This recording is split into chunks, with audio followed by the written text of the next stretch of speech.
ஆதியே துணை. ஜீவ சகோதர சகோதரிகள் அனைவருக்கும் எனது அன்பான நமஸ்காரம்.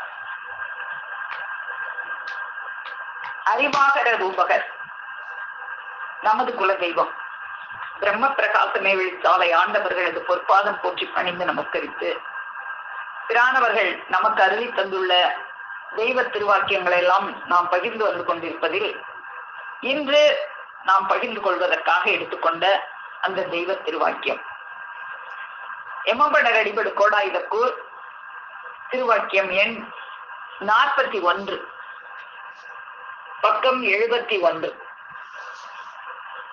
ஆண்டவர்கள் வாக்கியம். ஜாதிகளின் கர்த்தாவே, 5 அறிவுக்கும் தனித்தனியே கருவி குலங்கள் இருக்கின்றனவே, அதுபோல் 6வது அறிவுக்கு கருவி குலம் எங்கே? 5 அறிவுக்கும் கருவி குலங்கள் இருக்க 6வது அறிவுக்கு மட்டும் கருவி குலம் இல்லாமலா போகும்? அது எங்கே? இந்த கேள்விக்கு உலகமே திரண்டாலும் பதில் சொல்ல வருமா? 6வது அறிவின் கருவி குலம் இதோ என்று தொட்டு காட்டப்பெறுகின்ற எல்லையே இது. ஒருவர் தம் கருணை வீட்சண்யம் கொண்டு உன் நெஞ்சை 2 கூறாக பிளந்து அவை அந்த ஜீவ முதலை உனக்கு காண்பிக்கின்றார்கள். இது யாரால் முடியும்? யாருக்கு எட்ட பெற்றது என்று படித்தவர்களும் படிக்காதவர்களும் ஒரே முகமாக நின்று பேசுவார்களே, அதுவானதாக இருக்கும். இப்படி எல்லோருக்கும் தேவையானதும், எல்லோரும் கண்டு அதிசயிப்பதும், எல்லோருக்கும் ஆச்சரியமானதும், சர்வலோக சஞ்சீவியானதும் ஆகிய ஒன்று இங்கே முளை கண்டுள்ளது. முழு பாவியாக, தன் உயிருக்கே எதிரியாக, தன் ஜீவ நலத்திற்கே மாற்றக்காரனாக இருப்பவனுக்கே இந்த திருத்தலம் பிடிக்காது. திருடனுக்கு போலீஸ் ஸ்டேஷன் எப்படி பிடிக்கும்? அவன் உள்ளமே அவனை அங்கே போகாதே என்று வாட்டுமன்றோ என்று நமது குல தெய்வம் பிரம்ம பிரகாசமே வெளிச்சாலை ஆண்டவர்கள் திருவாய் மலர்ந்தறிவிக்கிறார்கள். இப்போ இந்த திருவாக்கியத்துல பெருமானவர்கள் நமக்கெல்லாம் 6 அறிவு இருக்கு. மனிதர்களுக்கு மட்டும்தான் 6 அறிவு இருக்கு. இப்போ இந்த உலகத்துல ஓர் அறிவு முதல் 6 அறிவு வரை உள்ள உயிரினங்களை இறைவன் படைச்சிருக்காங்க. அது பத்தி கூட நம்மளுக்கு தொல்காப்பியர்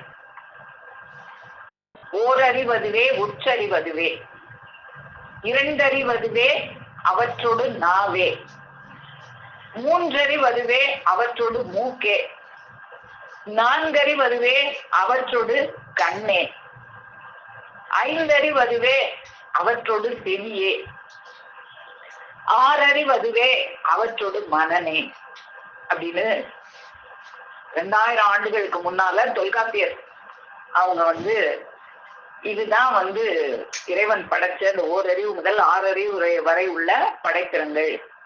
6 அறிவதுவே அவற்றோடு மனனே நேரவின் உணர்ந்ததை நெறிப்படுத்தினரே, இந்த மாதிரிதான் நெறிப்படுத்தியிருக்காங்க அப்படின்னு சொல்லி அவங்க கொடுத்திருக்காங்க. அப்போ இதுல இந்த மக்கள், இதுல யாரு 6 அறிவினர்? ஒவ்வொரு ஓரறிவு உடையது புல் பூண்டு செடி கொடிகள், இதெல்லாம் ஓரறிவு உடையது. 2 அறிவு உடையது தண்ணீரில் வாழக்கூடிய ஜலம்வாழ் ஜந்துக்கள். 3 அறிவு உடையது ஊர்ந்து செல்லக்கூடிய ஊர்வனங்கள், எறும்பு, கரையான், இதெல்லாம். இப்ப 4 அறிவது 4 அறிவு தும்பி, தட்டான், இதெல்லாம் 4 அறிவு உடையது. அதுக்கப்புறம் 5 அறிவு உடையது பறவைகள், விலங்கினங்கள், இதெல்லாம். இப்போ இதுல யாரு 6 அறிவு உடையவர்கள் அப்படின்னு பார்க்கும்போது இதில் மக்கள் தாமே 6 அறிவு உயிரே, மக்கள் தான் 6 அறிவு உடையவர்கள். அப்போ இந்த 6 அறிவு மக்களுக்கு மட்டும்தான் இருக்கு. நம்ம கிட்ட ஒவ்வொரு அறிவுக்கும் ஒரு கருவிக்குலங்கள் இருக்கு. இப்ப நம்மகிட்ட 5 இருக்கு: மெய், வாய், கண், மூக்கு, செவி. அதுல இப்ப நம்ம பார்க்கிற அறிவு, தொடு உணர்ச்சி அறிகிறதுக்கு இந்த உடம்பு, பார்க்கிறதுக்கு கருவிக்குலம் கண்ணு, நுகர்வதற்கு கருவிக்குலம் மூக்கு, கேட்பதற்கு கருவிக்குலம் செவி, இப்படி எல்லாத்துக்கும் கருவிக்குலம் இருக்கு. 5 அறிவுக்கு கருவிக்குலம் நம்ம பார்த்தோம். மெய், வாய், கண், மூக்கு, செவின்னு கருவிக்குலங்கள் இருக்கு. 6வது அறிவுக்கு கருவிக்குலம் எது? ஒவ்வொரு அறிவுக்கும் கருவிக்குலம் இருக்கும் போது 6வது அறிவுக்கும் கருவிக்குலம் இருக்கணுமே. அப்போ இந்த 5 அறிவுக்கும் தனித்தனியே கருவிக்குலங்கள் இருக்கின்றனவே, அதுபோல் 6வது அறிவுக்கு கருவிக்குலம் எங்கே? 5 அறிவுக்கும் கருவிக்குலங்கள் இருக்க 6வது அறிவுக்கு மட்டும் கருவிக்குலம் இல்லாமலா போகும்? இதுக்கு இந்த உலகமே திரண்டாலும் பதில் சொல்லுமா அப்படின்னு பெருமான் அவங்க கேட்டாங்க. என்னை கூட பெருமான் அவங்க வெளிநாடால ஒண்ணு நான் சொல்லணும், இல்லை என் பிள்ளைங்க சொல்லணும்.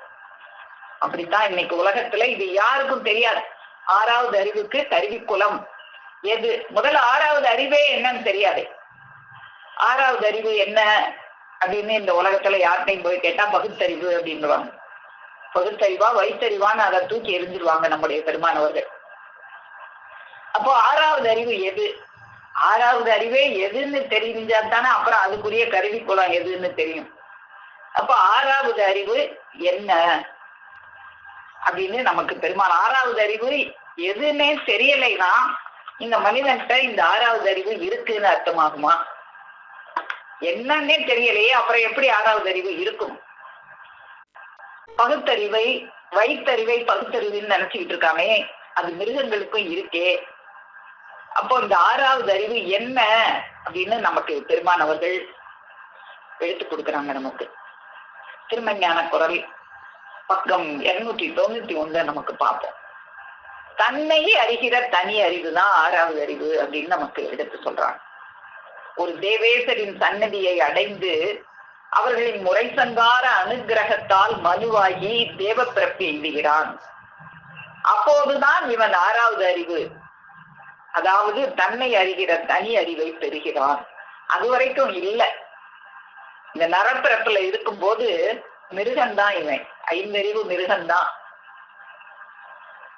ஒரு தேவேசரின் சன்னதியை அடைந்து அவர்களுடைய அனுகிரகத்தால் இவன் நரனாய் இருந்த இவன் மனுவாகி தேவனாக பிறக்கும் போதுதான் இவன் 6வது அறிவை பெறுகிறான். அந்த 6வது அறிவு என்னவாக இருக்கிறது? தன்னை அறிகிற தனி அறிவாக இருக்கிறது. அப்போ தன்னை அறிகிற தனி அறிவு தான் 6வது அறிவு அப்படின்னா, அப்போ அதுக்குரிய கருவிக்குலம் என்ன? எந்த கருவிக்குலம் மூலமாக நம்ம தன்னை அறியலாம்? அந்த அறிவு அதுவரைக்கும் நம்மகிட்ட இல்லையே. இந்த 6வது அறிவு நம்ம கிட்ட பிறக்கும் போதே இருந்ததானா? இல்ல. ஒவ்வொரு பிறக்கும் போதே ஓரறிவு உள்ள ஒரு இதாத்தான் பிறந்தோம். அப்புறம் படிப்படியா வளர்ந்து 5 அறிவு வளர்த்து விட்டாங்க. ஆனா 6வது அறிவுக்கு நீயாதான் தேடி அடையணும்னு விட்டுட்டாங்க. இதை யாரும் தேடி அடையிறது இல்ல. அந்த 5 அறிவு நுகர்ச்சியிலேயே கிடந்து உழந்து ஆரூர் செல்வதற்கு வழி தெரியாம தான் இந்த மக்கள் எல்லாம் திரிகிறாங்க. அப்போ இந்த 6வது அறிவு ஒரு தேவேசரின் சன்னதியை அடையும் போதுதான் அது நமக்கு கிடைக்குது அப்படின்னு பெருமானவங்க நமக்கு இங்க எடுத்து கொடுக்குறாங்க. அப்போ அவர்களிடம் இருந்துதான் நாம பெறுகிறோம். அது வரைக்கும் நம்ம கிட்ட இல்ல.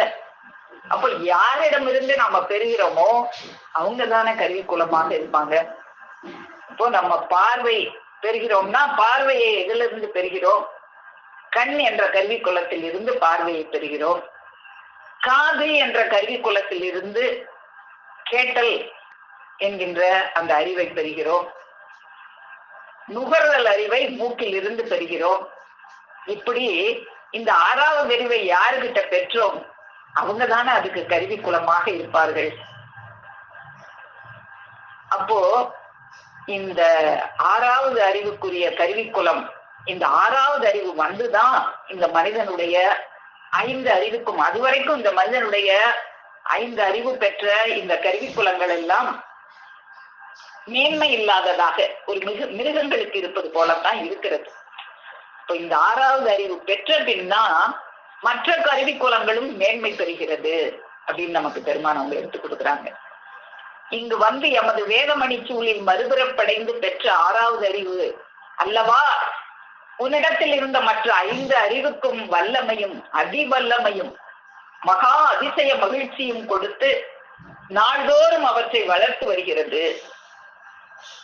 இன்னும் அது உன்னுடைய பவக்கோளையெல்லாம் சங்காரம் செய்து பவச்சேற்றை உலர்த்தி பெரிய ஆபத்தான மரணாவஸ்தை வந்து பீடிக்காமல் விரட்டி நீடிய பரமபத வாழ்வை உன் தலையில் ஏற்றி வைக்கிறது. அப்போ இந்த ஆறாவது அறிவு தான் மற்ற அறிவுக்கும், இந்த ஆறாவது அறிவு வந்த பிறகுதான் மற்ற அறிவுக்கும் அது மகிழ்ச்சியும் வல்லமையும் தருகிறது. யமனை சங்காரம் செய்கிறது, பவக்கோளை எல்லாம் சங்காரம் செய்கிறது. நாம் எல்லாமே பவக்கோள்களால் பீடிக்க பெற்று தப்பிக்க ஒரு வழியின்றி மீள முடியாமல் ஐயறிவு கொண்டு ஆலோசனை பண்ணி ஏமாந்து போகிறோம் அப்படின்னு நமக்கு பெருமானவங்க மானியத்துல எடுத்து கொடுப்பாங்களே. எல்லாருமே ஐயறிவுல கிடந்து உழந்து இந்த பவக்கோள்களால் பீடிக்க பெற்று பழங்காலத்து நெடும்பெரிய உலகீரே நம்மளுக்கு மானியத்துல இந்த திருப்பத்தூர் பிரசங்கம் மானியம் பக்கம் 288 பார்ப்போம். பழங்காலத்து நெடும்பெரிய உலகீரே, என்னை போலவே மனித கோலம் எடுத்து வந்து நிறைந்திருக்கும் எமது உடலுக்கொத்த பிறவியரே, ஆனால் நீங்கள் எல்லீரும் நவகிரக கோளினை அதட்டி ஆள முடியாது.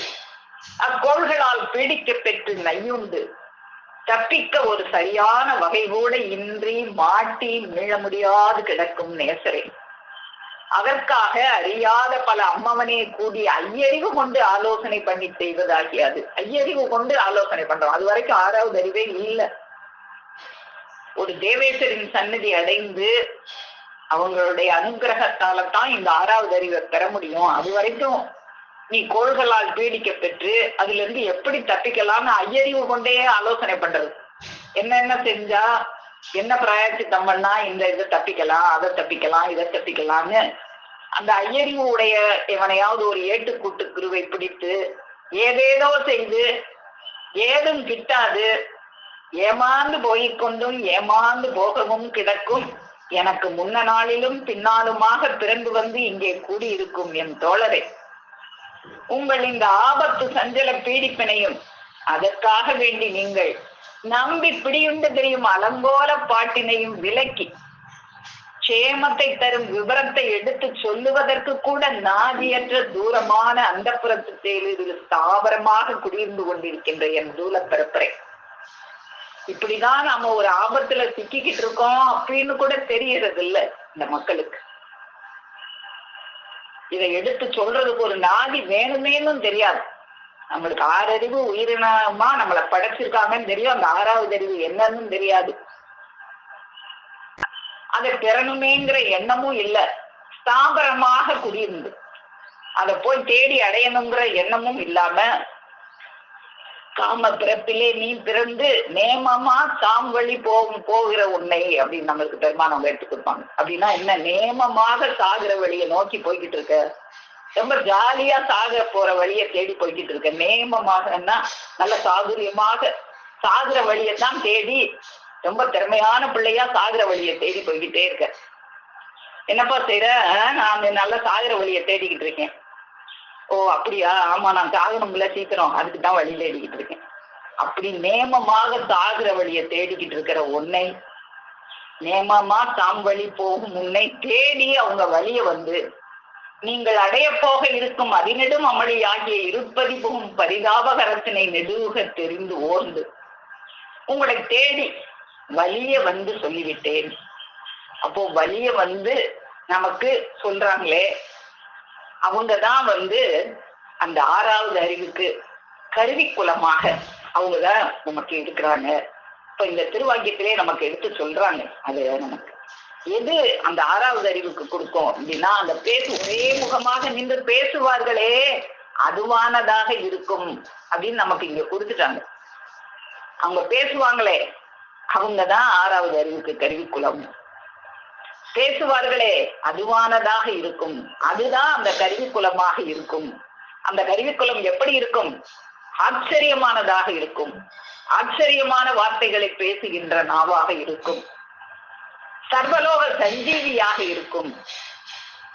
அந்த மாதிரி ஒரு சஞ்சீவி இங்கே முளை கண்டுள்ளது.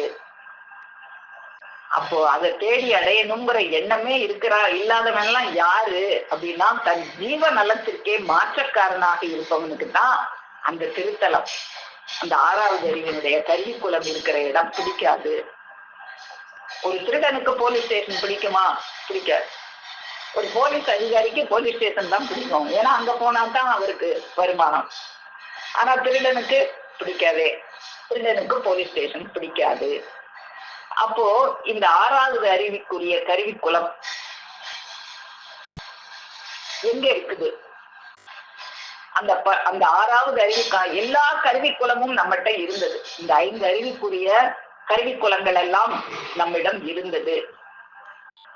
அந்த பரமபத வாழ்வை கைபோடுவதற்கான அறிவு நமக்கு வைக்கப்பட்டது. ஆனா அதுக்கான கருவிக்குலம் இல்லை. இப்போ பார்க்கக்கூடிய அறிவு, சுவைக்கக்கூடிய அறிவு, சுவையெல்லாம் கரும்புல இருக்கு. சுவைக்கக்கூடிய அறிவு நாக்குல இருக்கு. இந்த நாக்கு இல்லைன்னா அந்த கரும்பினுடைய சுவையை எப்படி உணர முடியும்? ஒரு கரும்பு எடுத்து கையில பிடிச்சுக்கிட்டு இருந்தா இனிப்பு தெரியுமா? அதை நாக்குல வச்சாதானே இனிப்பு தெரியும். அது போல நமக்கு அந்த ஆறாவது அறிவுன்னு ஒண்ணு வச்சு படைச்சிட்டாங்க. அது எப்ப அதை அனுபவிக்க முடியும் அப்படின்னா, உனக்கு கேட்கக்கூடிய காதை வச்சு படைச்சிட்டா சொல்லக்கூடிய நாவு ஒண்ணு வேணுமே. அந்த திருநாவு முழங்கும் போதுதானே உனக்கு செவி இனிக்கோ, இல்லைன்னா இனிக்குமா? அப்போ அங்கெல்லாம் இருக்கு கருவிக்குலம். அப்போ இந்த அதிசய அறிவாகார வஸ்து தான், அந்த அறிவு இருக்கு நம்மகிட்ட. அந்த அறிவுக்கு ஆகாரம் கொடுக்கணும். அப்போ அந்த வாக்கறிவு நமக்கு கொடுத்திருக்காங்க. மனுவுக்கு மட்டும் இதை அறிந்து கொள்வதற்காக பிரத்யேகமாக வாக்கறிவு கொடுக்க பெற்றிருக்கு. எதுக்கு கொடுக்க பெற்றிருக்கு? வேற எந்த ஜீவராசிகளுக்கும் கொடுக்க பெற்றிருக்கா? இந்த நாட்டை மேலும் கீழும் அசைச்சா ரகரகமான சப்தங்களை எழுப்பவும், பிறர் நாவில் உண்டாகி எழும்புகின்ற சப்தம் என்னதை குறிக்கிறதுன்னு புரிந்து கொள்கிற அறிவும் இந்த மனிதனுக்கு தவிர வேற யாருக்காவது கொடுக்கப்படுகிறது. எவ்வளவு உன்னதமான ஒரு அறிவுன்னு நம்ம அதை சிந்திச்சு பார்த்தோமா? எந்த மிருகத்துக்காவது அந்த அறிவு இருக்குமா? மனிதனுக்கு மட்டும் பிரத்யேகமாக வாக்கறிவு கொடுக்க பெற்றுள்ளதே, அது எதற்கு என்று யோசித்து பார்த்ததுண்டா? இல்லை.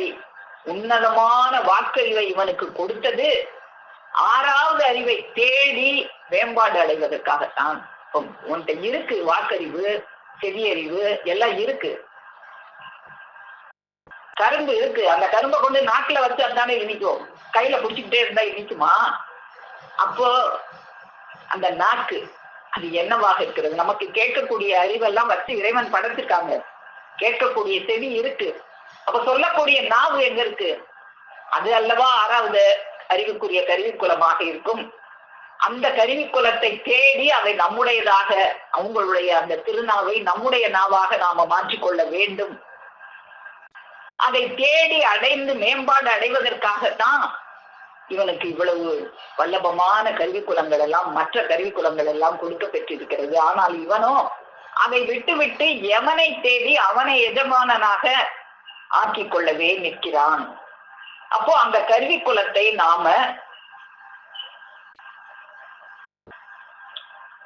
திருமைஞான குரல் பக்கம் 291 இப்ப நம்ம பார்த்தோமே, அதே அந்த ஆறாவது தன்னை அறிகிற தனி அறிவை பெறுகிறான்னு பார்த்தோம்ல, அதுலேதான் அந்த பக்கத்திலேதான் கீழே இருக்கு. திருமைஞான குரல் பக்கம் 291 தான் நமக்கு இந்த ஆறாவது அறிவை பத்தி பெருமான் அவங்க எடுத்து கொடுக்குறாங்க. ஒரு தேவேஸ்வரின் சன்னதியை அடைஞ்சு அவங்களுடைய அனுகிரகத்தால தான் நீ இந்த தன்னை, அதுல என்ன அறிவு, ஆறாவது அறிவுனா என்ன, அதை யாருகிட்ட பெற முடியும், அதை பெறதுக்கு உனக்கு என்ன வல்லபமான கருவிக்குலம் கொடுத்துருக்காங்க அப்படின்லாம் நமக்கு இந்த திருவாக்கியத்துல நமக்கு எடுத்து கொடுக்குறாங்க. அந்த ஆறாவது அறிவை பெறுவதற்கான ஒரு அறிவும் உனக்கு வைக்கப்பட்டிருக்கு. அதுதான் வாக்கறிவு, இந்த செவியில கேட்கக்கூடிய அறிவும். அப்ப நம்ம செவியில கேட்கக்கூடிய அறிவு இருந்தா சும்மாவே இருந்தா அந்த செவி இணைக்குமா? செவியை சுவையுணரா வாயுணர்வின் மாக்கள் அவியினும் வாழினும் என் அப்படின்னு வள்ளுவர் பெருமான் அவங்க சொல்லிட்டாங்க. எப்படி செவியில் சுவை உணர்றது? யாராவது பேசினா தானே இந்த செவி சுவை உணரும். அது என்ன பேச்சாக இருக்கணும்? வெட்டி பேச்சா இருக்கணுமா? வீண் பேச்சாக இருக்கக்கூடாது. அது வெண் பேச்சாக நம்மை பரமபதத்திற்கு ஏற்றுகின்ற பேச்சாக இருக்கணும். அந்த பேச்சை தருகின்ற நாவு தான் அந்த ஆறாவது அறிவுக்குரிய கருவிக்குலமாக இருக்க வேண்டும். அப்போ அந்த நாவை நம்முடைய நாவாக நாம பெற்றுக்கொள்ள வேண்டும். அதை பெற்றுக் கொள்வதற்காகத்தான் இவனுக்கு வாக்கறிவு. பேசி பேசி பேசிதான் அவங்ககிட்ட போய் பெற்றுக்கொள்ளணும். அவங்களும் பேசி பேசிதான் நமக்கு பேசணும். பெரும் பொருளை பேசரும் வாசகம் கொண்டு பேசி அளிக்கின்ற பெருமான். பேசி பேசிதான் அவங்க கொடுப்பாங்க. நீயும் பேசி பேசிதான், நாமளும் பேசணும். அப்படி பேசி பேசிதான் அதை பெற முடியும். பேசணும், காது கொடுத்து கேட்கணும்.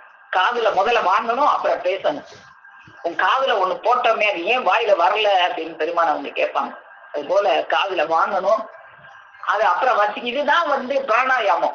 நம்ம பார்த்தோமே, பிராணாயாமம் தான் இந்த உலகத்துல முதல்ல மூச்சை உள்ள இழு, வலது நாசிய பொத்திக்கோ, இடது மூச்சு வழிய நாசி வழியா இழு, உள்ள அடக்கி வை. உள்ள அடக்கி வைக்கிறது பேரு கும்பகம். வெளியே விடுறதுக்கு பேரு ரேஷகம் அப்படின்லாம் சொல்லுவாங்க. மணிப்பூரகம். உள்ள இழு, அப்புறம் கும்பகம் அடக்கி வையே, அப்புறம் வெளியே விடு அப்படின்னு. அது அல்ல, சுவாசத்துல கைய வைக்காதேங்கிறாங்க பெருமானவர்கள். அது நம்மளுடைய வேலை இல்ல. சுவாசம் அது தானாக ஓடிக்கிட்டு இருக்காது. எந்த மூக்கு வழியா ஓடுது, இந்த மூக்கு வழியா ஓடுது, அந்த மூக்கு வழியா ஓடுது, அடைச்சிக்கிட்டுக்கோ கொஞ்ச நேரம், இல்ல அந்த மூக்கை பொத்திட்டு இந்த மூக்கு வழியா ஓட வை, அப்பதான் உனக்கு சக்தி கிடைக்கும். இப்படி எல்லாம் பிராணாயாமத்துல சொல்லுவாங்க. ஒரு குதிரை, அதுக்குதான் நமக்கு தெய்வம் அவர்கள் எடுத்து காட்டுவாங்க. ஒரு குதிரை வேகமா ஓடிக்கிட்டு இருக்குன்னா அதை அடக்கிறதுனா அது காலை போய் பிடிக்கிறதா? காலை போய் பிடிச்சின்னா எட்டி உதைச்சிட்டு உன் பல்லு பகடெல்லாம் போயிடும். அது போய்கிட்டே இருக்கும். அடக்கலாம் குதிரைய, அந்த மூச்சை அடக்கலாம். அதை எப்படி அடக்கணும்? லகான பிடிச்சா குதிரை நின்றோம். அதை விட்டு ஓடுற குதிரை காலை அப்படிப்ப அப்படின்னு பெருமான் அவங்க கேட்கிற மாதிரி நம்மளுக்கு இந்த வாக்கறிவை கேட்கணும், கும்பகமாக உள்ள கும்பிட்டு வைக்கணும், அதை பத்தி சிந்திக்கணும். அதுக்குதான் அந்த சிந்திக்கிற அறிவு தான் 6வது அறிவாக நமக்கு இருக்கு. அதை சிந்திக்கணும், அப்புறம் பேசணும். இதெல்லாம் தான் 6வது அறிவாக இருக்கிறது. இதெல்லாம் வேற எந்த உயிரினங்களும் செய்ய முடியாததாக இருக்கிறது. அப்ப இதெல்லாம் எப்ப இந்த கருவிகள் எல்லாம் பேசவும், சிந்திக்கவும், முதல்ல கேட்கவும், அப்புறம் அதை உள்ள வச்சு கும்பிட்டு வைக்கவும், அதை வெளியே பேசவும் இந்த வல்லமும் வேற எந்த உயிரினங்களுக்கு இருக்கு? இல்லையே, நமக்கு மட்டும்தானே இருக்கு. அந்த வல்லமை எப்ப நமக்கு வரும்? என் பிள்ளைகளுக்கு வரும்னு இன்னைக்கு பெருமான் அவங்க ஒளிநாடால் நான் சொல்லணும், இல்ல என் பிள்ளைங்க சொல்லணும். அவங்கள சார்ந்து அவங்க பிள்ளையானாதான், அவங்ககிட்ட போய் மறுபிறப்பானாதான், அவங்களுடைய முறை சங்கார அனுக்கிரகத்தால தான் இந்த 6வது அறிவை பெற்று நாம இப்படி எல்லாம் பேச முடியும்.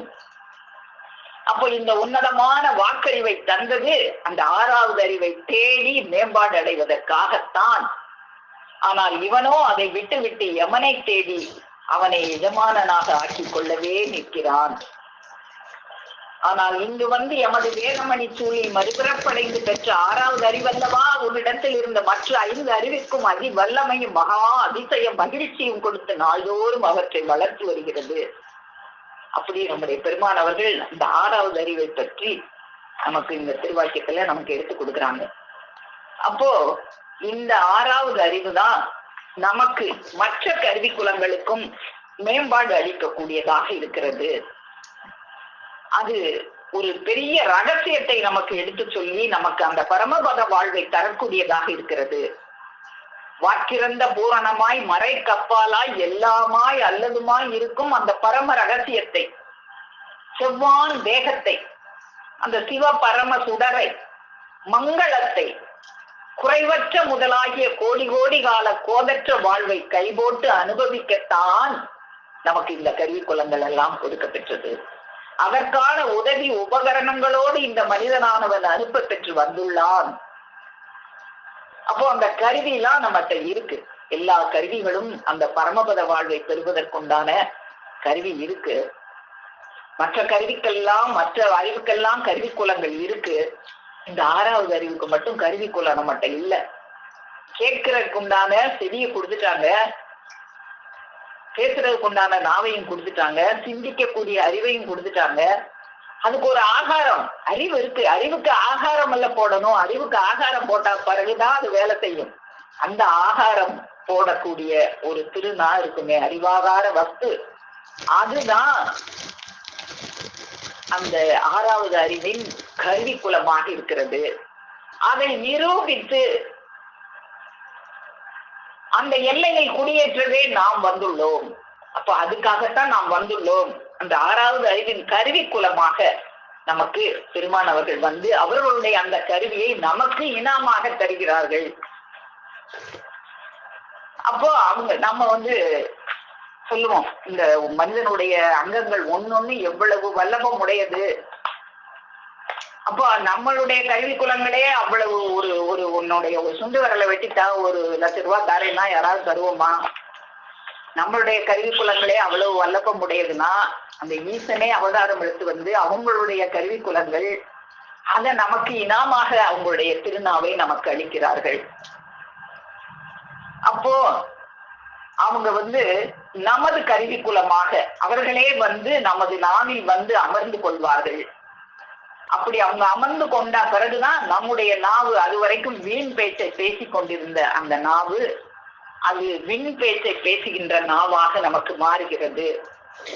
அப்ப அதுக்குதான் பெருமான் அவங்க சொல்லுவாங்க, நீ பேசணும்னு நினைக்கிறியா, நீ பேசு, இந்த என் உத்தரவு, உன் நாவு பேசும், உன் நாவில் நின்று நாம் பேசுவோம். அப்ப அந்த நம்ம நாவுல அவங்க உட்கார்ந்துக்கிறாங்க.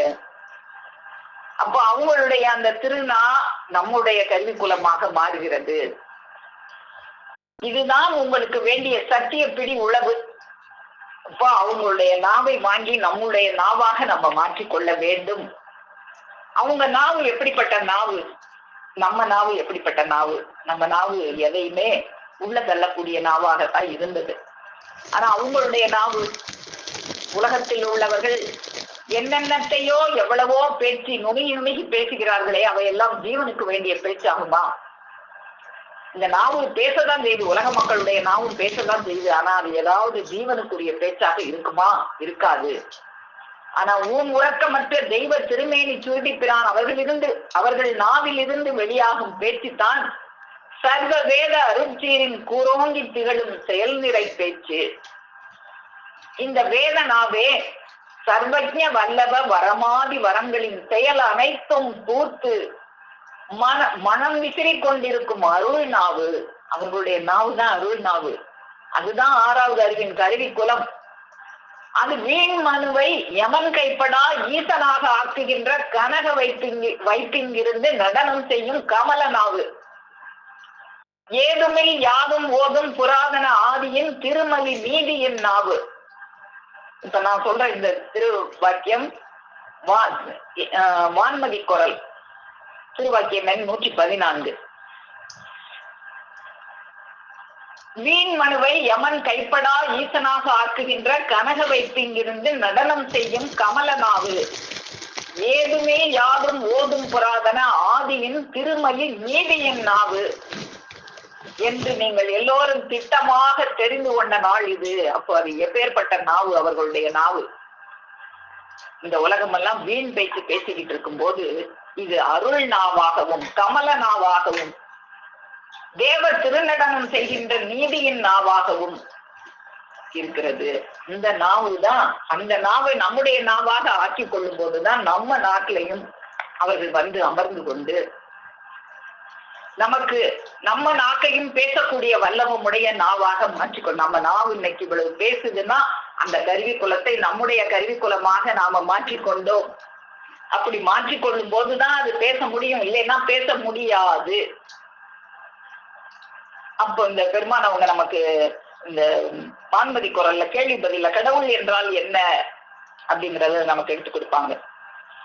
வான்மதி குரல்ல பின்னாடி நமக்கு உபதேசத்திற்கு விண்ணப்பத்திற்கு நிற்கும் மெய்வழி அங்கத்தினர்களிடம் பெருமான் அவங்க கேட்கின்ற அந்த கேள்வியும் பதிலும் அப்படின்னு நமக்கு கொடுத்திருப்பாங்க. அதுல முதலாக கடவுள் 5 பூதங்கள், மின்மணி, தாரகை முதலானவற்றை உண்டாக்கி, அதாவது தனக்கு வேண்டிய கையாயுதங்களை உண்டாக்கி, பிறகு தான் குடியேற உள்ள மனித ரூபத்தை உண்டாக்க நினைத்தான். இதெல்லாம் உண்டாக்கி கடைசியாகத்தான் தான் எப்படி குடியேறலாம், தான் குடியேறக்கூடிய ஒரு நல்ல அழகான நாம நிறைய வீடு கட்டிருப்போம் வாடகைக்கு விடுறதுக்காக. நாம குடியேறணும்னு நினைச்சா அதெல்லாம் ஸ்பெஷலா ஒரு சிறப்பா கட்டுவோமே. அது போல இறைவன் தான் குடியேறுவதற்காகவே இந்த மனித ரூபத்தை இவ்வளவு சிறப்பான ஒரு தேகமாக உண்டாக்க நினைத்தார். சிருஷ்டியில் முதலில் உண்டான உயிருடைய பொருள் புழு. முதல்ல புழுதான் நம்ம கூட பார்த்தோம், அந்த 96 தத்துவங்களை பத்தி பார்க்கும்போது எப்படி புழுக்கள் தான் முதல்ல உண்டாச்சுன்னு நம்ம பார்த்தோம். இந்த புழுக்கம், வித்து, அண்டம், சினை என்கின்ற 4 வகை யோனிகளில் இந்த புழுக்கத்துல இருந்துதான் முதலில் இந்த உலகத்தில் உயிரினங்கள் உண்டானது. அதுக்கு சாட்சியாக நம்ம ஒரு வாளியில தண்ணி வச்சிருந்தோம்னா ஒரு 4 நாள் அதை பிளங்காம இருந்தாதான் தன்னால புழு உருவாகும். அந்த புழுக்கம் என்ற நீரில் இருந்து அது உருவாகும். அப்படித்தான் இந்த உலகத்தில் முதலாக உயிருடைய பொருள், சிருஷ்டியில் முதலில் உண்டான உயிருடைய பொருள் புழு. அதில் தன் வல்லபமாகி 6 அறிவையும் வைக்க முடியாது. அப்ப இந்த உயிரை, அந்த புழுங்கிற இறைவன் உயிரை உண்டாக்கி தன் வல்லபமான இந்த 6 அறிவை அதுல வைக்க முடியுமான்னு பாக்குறாங்க, முடியாது. அப்ப அதுக்கடுத்து ஒவ்வொரு அறிவு கூட உள்ள ஒவ்வொரு உயிரினங்களா படைக்கிறாங்க. அப்போ அதில் தன் வல்லபமாகி 6 அறிவையும் வைக்க முடியாது என்று கண்டு புழுவிற்கு வேண்டிய உணவு முதலியவைகளை உண்டாக்கிவிட்டு எறும்பு, கொசு, இப்படியே யானை முதல் அண்டரண்ட பட்சி வரை முதலியவைகளை படைத்தான். ஒன்னொன்னா படிச்சு பாக்குறாங்க, எதுலையாவது 6 அறிவை வைக்க முடியுமா? யானை வரைக்கும் படைச்சாச்சு, யானையை தூக்கிட்டு போற அண்டரண்ட பட்சியையும் படைச்சாச்சு, எதுலையும் வைக்க முடியல. அவை எதிலும் தன்னுடைய வல்லப 6 அறிவை வைக்க முடியாமல் போகவே நீண்ட கால முயற்சிக்கு பின் ஒரு மனு உருவை உண்டாக்கினான்.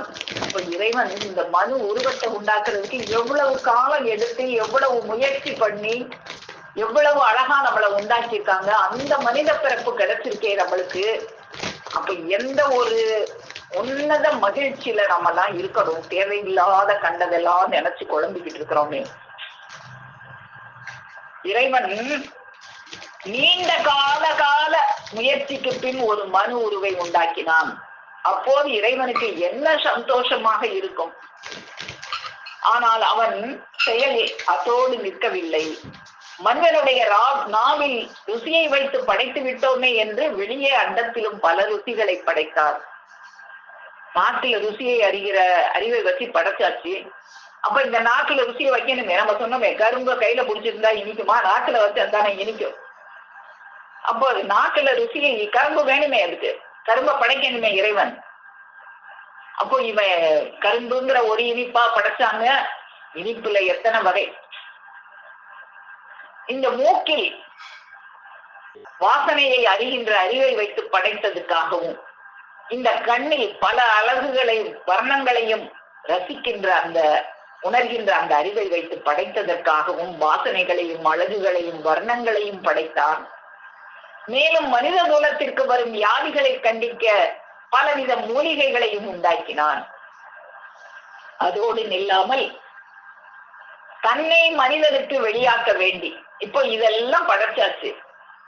இப்போ இந்த மனிதனுக்கு 6வது அறிவுக்குரிய ஒரு அறிவும் வச்சிருக்காங்களே. 6 அறிவை வைக்கிறதுக்காகத்தானே தேடி காலம் யோசிச்சு புழுவுல இருந்து ஒவ்வொரு உயிரா படைச்சு அங்கெல்லாம் 6வது அறிவுக்குரிய அந்த வல்லமையை வைக்க முடியாம யோசிச்சு காலம் யோசிச்சு இந்த மனித உருவை படைச்சு அதுக்கு அந்த அறிவை வச்சாச்சு.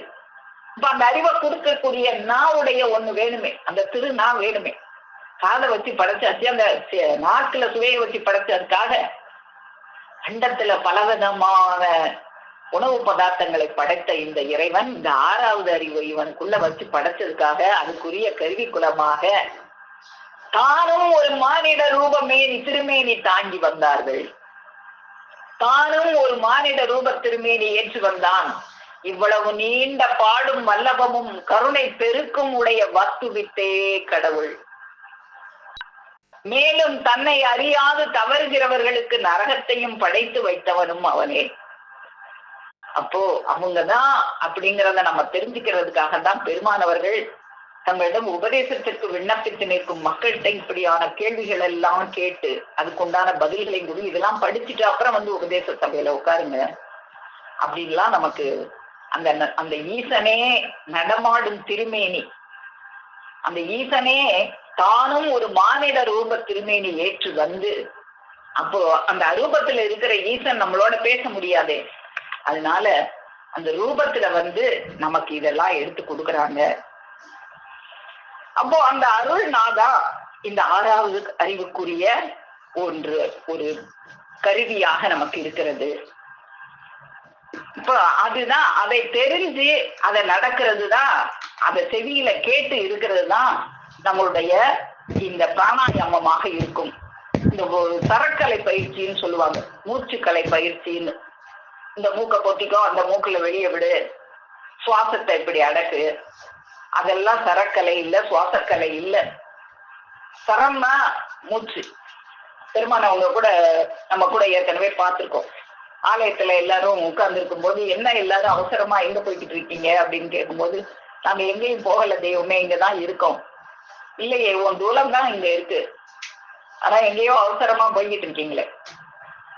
அப்போ அவங்களுடைய சரமாக்கிய மூச்சு அவமாக எங்கேயோ போய்கிட்டு இருக்கு, நினைவு எங்கேயோ சுத்திக்கிட்டு இருக்கு, அவத்திற்கு அலைந்து கொண்டிருக்கு. அதை அவசரமாக்காதீங்க, தவசரமாக ஆக்குங்கள் அப்படின்னு பெருமான் அவங்க எடுத்து கொடுத்துருக்காங்க. அப்போ இந்த சரத்தை ஒழுங்குபடுத்துற அந்த நடை, அது எப்ப தவசரமா ஆகும்னா, அந்த திருநா பேசும்போது செவி கொடுத்து கேட்கிறோம்ல, கேட்டு அதை உள்ளடக்கி வச்சு அதை பத்தி சிந்திக்கிறோம்ல, அப்பதான் அது தவசரமாக ஆகும். அதை விட்டு இந்த உலகத்துல நம்ம பெருமானவர்கள் ஒரு பாடல்ல கேசரின்னு எடுத்து கொடுத்திருப்பாங்க. கங்கை எது எங்கே என்று கேட்டால், இந்த பாடலை நம்ம பார்ப்போம், நெய்வழி நூல்ல பார்ப்போம். நான் கூட இந்த கேசரினா என்னவா இருக்கும், நம்மளுக்கு தெரிஞ்ச கேசரிலாம் அந்த ரவையும் ஜீனியையும் போட்டு ஒரு கேசரி பவுடரை போட்டு கிண்டுவோமே, அதுதான் நமக்கு தெரிஞ்ச கேசரி. பெருமான் அவங்க அதையா சொல்லியிருப்பாங்க, கங்கையது எங்கே என்று கேட்பாயாகி, கேசரியா மடையாளம் கவனமாய் கேள், அங்க தேசத்திற்கு மேற்கே அப்பா. அந்த கேசரியா அடையாளம் எங்க இருக்கு, அங்க தேசத்துக்கு மேல போ. அங்க தேசம், அங்க தேசம் எது, இந்த இந்திரியமணி பெட்டகம், இந்த அங்கம் தான் அங்க தேசம். அங்க தேசத்துல கீழே போகாத, மேல போ, மேற்கே போ. போனீனா அகண்டதொரு பாலைவனம் அங்கே உண்டு. மேல ஒரு அகண்ட பாலைவனம் இருக்கு. எது அந்த அகண்ட பாலைவனம்? நம்மளுக்கு மேல எங்க அகண்ட பாலைவனம் இருக்கு, அது மங்களமாம் பாலைவனம். எந்த இடத்துல நம்ம மங்களமா பொட்டு வைக்கிறோம், ஒரு பெரிய பாலைவனம் இருக்கு, அங்கதான் மங்களமா பொட்டு வைக்கிறோம். நம்முடைய நெற்றி தான் அந்த அகண்ட பாலைவனம். அந்த மங்களமா நம்ம பொட்டு வைக்கிறோமே, அதுதான் அது மங்களமாகிய பாலைவனம். அந்த பாலைவனத்துக்கு போகிறதுக்கு மகராசி கடுங்காவல் துணையோ வேண்டும். திங்களணி நடுக்கண்டம் அடிவாரத்தில், அங்கதான் திங்கள் அணிவோம், பொட்டு அணிவோம், திருநாமத்தை அணிவோம். அதுல நடுக்கண்டத்துல இருந்து நேரா கீழே வந்தீங்கன்னா அங்கதான் என்ன இருக்கு, நம்ம கூட பார்த்திருக்கோம். 2 நாளைக்கு முன்னால புருவ மத்தி நேரா கீழே வந்தா அடி கீழே இருக்கு. அந்த பாலைவனத்துல இருந்து நடுவுல இருந்த பாலைவனத்துக்கு நடுவுக்கு வா, புருவ மத்தி வரும். அங்க இருந்து நேரா கீழே வா, அங்கதான் தேவி சக்தி மகமூதா பதி இருக்கு. கீழேதான் அந்த பதி இருக்கு, தேவி சக்தி மகமூதா பதி இருக்கு. அப்போ இந்த கேசரி, கேசரி அங்க அந்த பதிக்குள்ள நீ போகும்போதுதான் இந்த கேசரி அப்படிங்கிறதுக்கு என்ன அப்படின்னா, அது ஒரு சித்தர்கள் நூல்ல கேசரி அப்படிங்கிறது மூச்சை சரிப்படுத்துவது, சரம் சரி அப்படின்னு, அந்த சரமாகிய மூச்சை ஒழுங்குபடுத்துறதுக்கு பேர் தான் கேசரி அப்படின்னு சொல்லி கொடுத்துருக்காங்க. அது ஒரு போகருடைய நூல்ல பார்த்தேன் நான். நிறை காணா நிரஞ்சனமாம் எழிலை காண நிசமாக கேசரியால் நீட்டிப்பாரே, கரை காணா புல்லருக்கு ஒன்றும் இல்லை. அப்போ இந்த கேசரி என்பது உன்னுடைய சுவாசத்தை அடக்குகின்ற ஒரு முறையான, இந்த சரத்தை சரியான முறையில் செல்ல வைப்பதற்குண்டான ஒரு கலையாக இருக்கிறது அந்த கேசரி.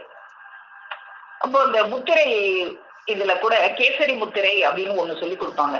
அது என்ன அப்படின்னா, கேசரி முத்திரை அப்படின்னு நம்ம போட்டு பார்த்தாலே வரும். கேசரி முத்திரை அப்படின்னா இந்த நாக்க மடிச்சு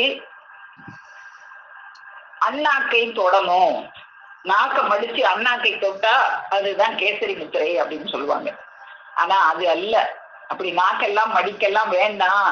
அப்படி எல்லாம் மடிச்சதுதான் நம்மளுக்கு பாட்டை பெருமான் அவங்க தெய்வம் அவர்களை முதல்ல சந்திக்கும் போது,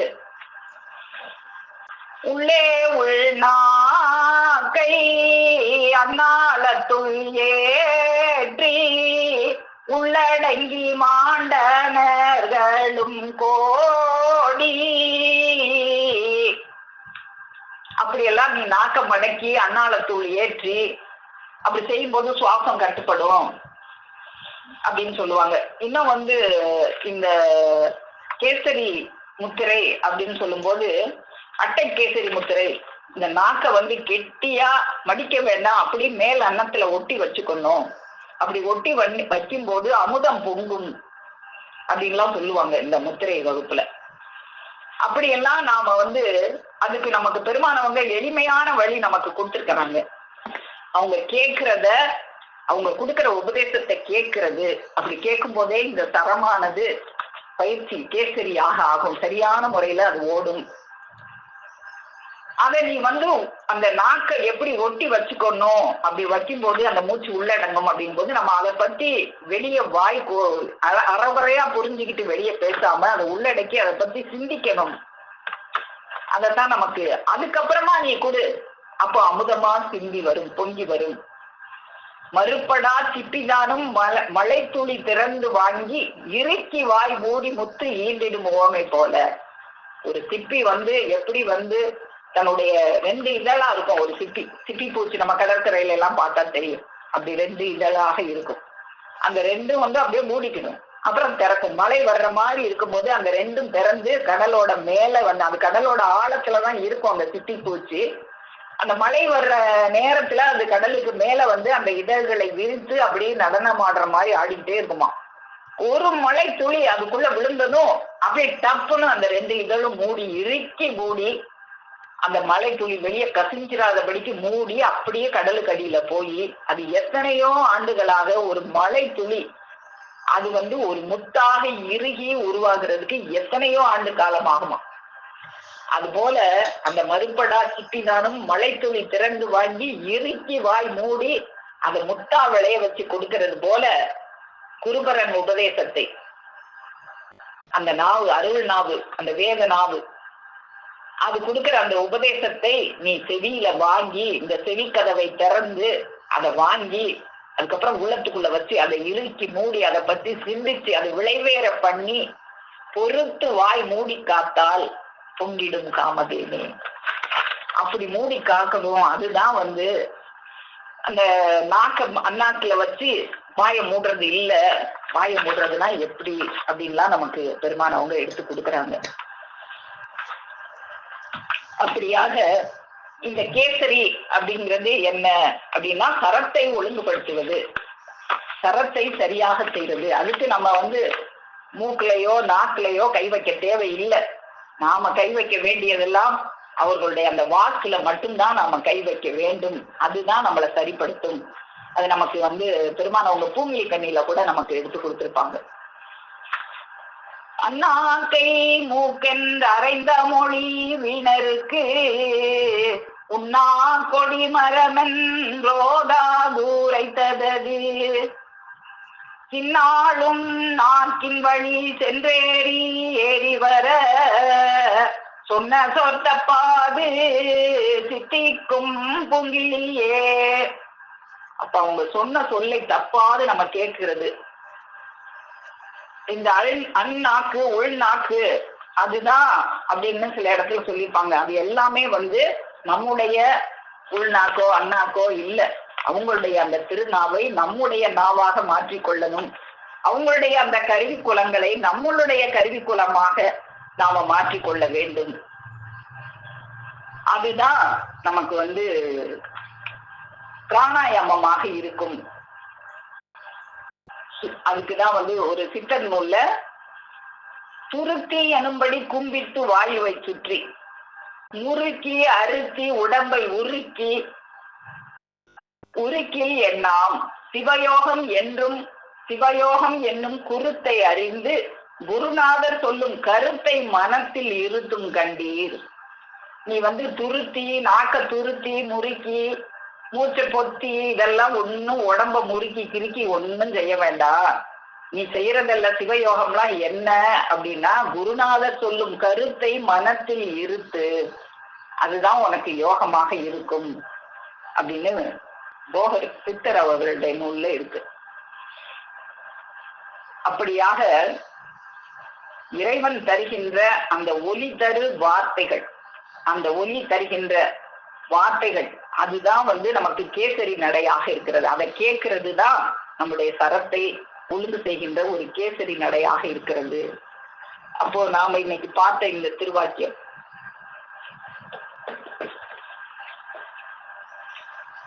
ஐந்து அறிவுக்கும் தனித்தனியே கருவிக்குலங்கள் இருக்குதே. அப்போ இந்த ஆறாவது அறிவுக்கு கருவிக்குலம் இல்லாமலா போகும்?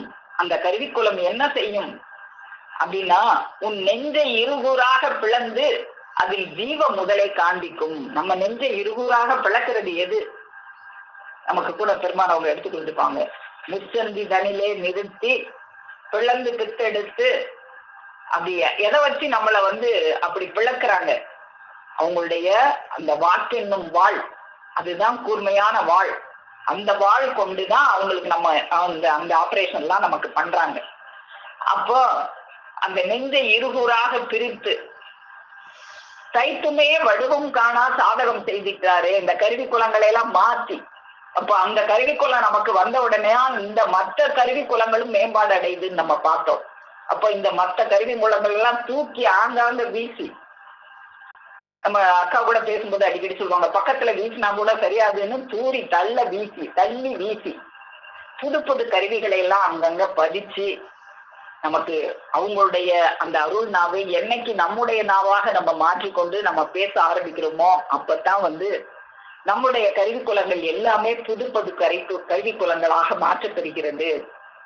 அப்போ அதுதான் நமக்கு நம்முடைய நெஞ்சை இருகூறாக பிளந்து அந்த ஜீவ முதலை நமக்குள்ள பதிக்கின்ற ஆறாவது கருவிக்குலமாக இருக்கிறது என்று படித்தவர்களும் படிக்காதவர்களும் ஒரு முகமாக நின்று பேசுவார்களே, அந்த பேசுவார்களே அதுவானதாக இருக்கும், பேசக்கூடியதானதாக இருக்கும், பேசரும் பெரும்பொருளை பேசி அளிக்கின்ற பெருமானாக இருக்கும். அப்போ அவங்கதான் நமது ஆறாவது அறிவுக்குரிய அந்த கருவிக்குலமாக இருக்கிறார்கள். அந்த கருவிக்குலத்தை, அந்த திருமேனி கருவிக்குலத்தை நம்முடைய கருவிக்குலமாக நமக்கு இலவசமாக தருகிறார்கள். அந்த பேசுகிற வல்லபத்தை நாட்களை நான் நின்னுக்கிடுவேன், உத்தமியே என் நாவில் உரையும் தாயே அப்படின்னு கேட்டா நம்ம நாவல உட்காந்துக்குவாங்க. அப்போ அந்த நம்முடைய கருவிக்குலமாக அது மாறிடும். அந்த கருவிக்குலம் தான் நம்ம யமனுடைய எல்லையிலும் காப்பாற்றக்கூடிய கருவிக்குலமாக இருக்குது. நாம ஒரு நேரத்துல நம்முடைய எல்லா கருவிக்குலங்களும் நம்மை கைவிட்டு விடும். அந்த நேரத்துல இந்த கருவிக்குலம் மட்டும்தான் நம்மளை காப்பாற்றக்கூடிய கருவிக்குலமாக இருக்கும். அந்த துயரும் நாள் ஒரு நாள் வரும். அந்த நாள்ல எதுவுமே நம்ம உன்னுடைய தாய் தந்தை சுற்றம் சுத்தம் பெண்டு பிள்ளைகள் ஆஸ்தி பாஸ்தி அனைத்தும் கைவிட போகிற ஒரு நீ நினையாப்புறத்து நேரம் வரப்போகிறது. இப்ப இருக்கிற மாதிரியே இருப்போம் நினைக்காத. நீ என்னென்னலாம் வச்சிருக்கியோ ஆஸ்தி பாஸ்தி சுற்றம் சுத்தம் வீரம் எல்லாமே உன்னை கைவிட போகிற ஒரு நேரம் வருகிறது. உன்னுடைய அங்க குலங்களும் உன்னை கைவிட்டு விடும். அப்போது கைவிட்டு விடாத ஒண்ணு என்ன இருக்கு அப்படின்னா, என்னை நீங்கள் நம்புவதற்கு துரிதமாக வந்துவிடுங்கள் பிறவியரே. அப்போ உன்னை காப்பாத்துறதுக்கு எது இருக்கு தெரியுமா? இப்போது உலகத்தில் இது நேரம் உனக்கு சிரசு எப்படியோ அப்படி போலவும் இன்னும் அதற்கும் மேலுமாக இருக்கும். இது என் வார்த்தை அழியாது நிச்சயம்.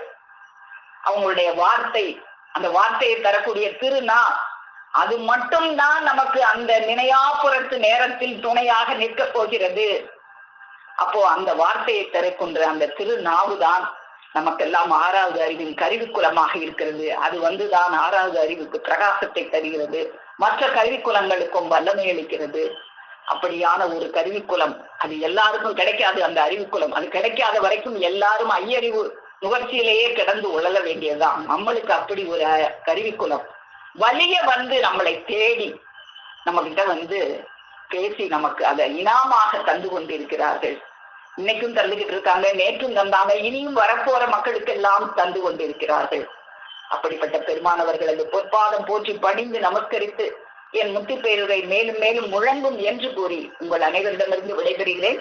அனைவருக்கும் நமஸ்காரம். ஜீவ சகோதரி சாலை பரமேஸ்வரி அக்கா அவர்கள். அடியார் அப்படின்னு தான் தெய்வம் எடுத்து வழங்குறது நமக்கு ஒரு பெருமை சார்ந்தவளாக இருக்கிறோம். அடியார்களுக்கு அடியேன் அப்படிங்கிற மாதிரி அடியார்களுக்கெல்லாம் அடியார் ஆகிய சாலை பரமேஸ்வரி அனைவருக்கும் நமஸ்காரம் செய்து நம்முடைய தெய்வ திருவாக்கியத்தை எடுத்து தங்களும் பகிர்ந்து கொள்ள விளைகிறேன். 41வது திருவாக்கியம் திருவருட்குரல். அதாவது திருவருட்குரல்ங்கிறத கோடாயுதக்கூர் எனவும் திருமெஞ்ஞான குரல் ரெண்டும் ஒரே மாதிரி இருக்க மாதிரியே நம்ம போடணும். அவன் யம படர் அடிபடு கோடாயுதக்கூர், அதே போல யமன் படர் அடிபடு திருமெஞ்ஞான குரல். இப்படி ஏன் இவ்வளவு வாக்கியத்தை நமக்கு எடுத்து தனித்தனியா தெய்வம் இருந்திருக்காங்கன்னா, அவங்க பெத்த தாய் ஏதாவது விதத்துல இந்த குழந்தைக்கு உணவு ஊட்டணும் அப்படிங்கிற மாதிரி அந்த செவியினரை அளிக்கிறதுக்காகவே தனித்தனியாக வேதங்களை நமக்கு இது வேதம் தான். சாம அதர்வன ருக்கு அதெல்லாம்ன்றது ஒரு வேதங்கள். நமக்கு அதெல்லாம் படிச்சாலும் புரியாது, நமக்கு அதை படிக்கவும் நேரம் இல்லை. இருக்கட்டும், அதை தெரிஞ்ச விஷயத்தான் பேசிக்கலாம். ஆனா தெய்வம் நமக்கு ரொம்ப ரத்தின சுருக்கமாகுது. அதாவது சிறு துண்டுகளாக எடுத்து உருளை ஆக்கி, அது ஊருந்தாலும் புச்சுக்காங்கன்னா தொண்டையில என்ன ஒரு கருணை அப்படி உருட்டி போட்டுருக்காங்க. அப்படி போட்டிருக்கிறதுல திருவாக்கியன் 41. சமீபமா ஒரு 2 நாளைக்கு மேலே இந்த திருவாக்கியத்தை நாங்கெல்லாம் பேசிக்கிட்டோம். அப்படி பேசிக்கும் போது ஆமா ஆறாவது கருவிக்குள்ள இல்லையா, தெய்வம் இருக்குன்னு உத்தரவு பண்ணிக்காங்க. அப்போ ஒன்னொருத்தரும் கருவிக்குள்ள இருக்கு. 5 அறிவுக்கு கண்ணு இருக்கு, பாக்குது, காது இருக்கு, கேக்குது, வாய் ருசிக்குது. இப்படி ஒவ்வொன்றுக்கும் இருக்கும்போது 6வது அறிவுக்குள்ள கருவிக்குளம் எங்கே அப்படின்னு கேள்வி கேட்டுட்டு அது இதுதான் என்று சுட்டி காட்டப்படுகின்ற எல்லையே இது அப்படின்னு தெய்வம் உத்தரவு பண்றாங்க.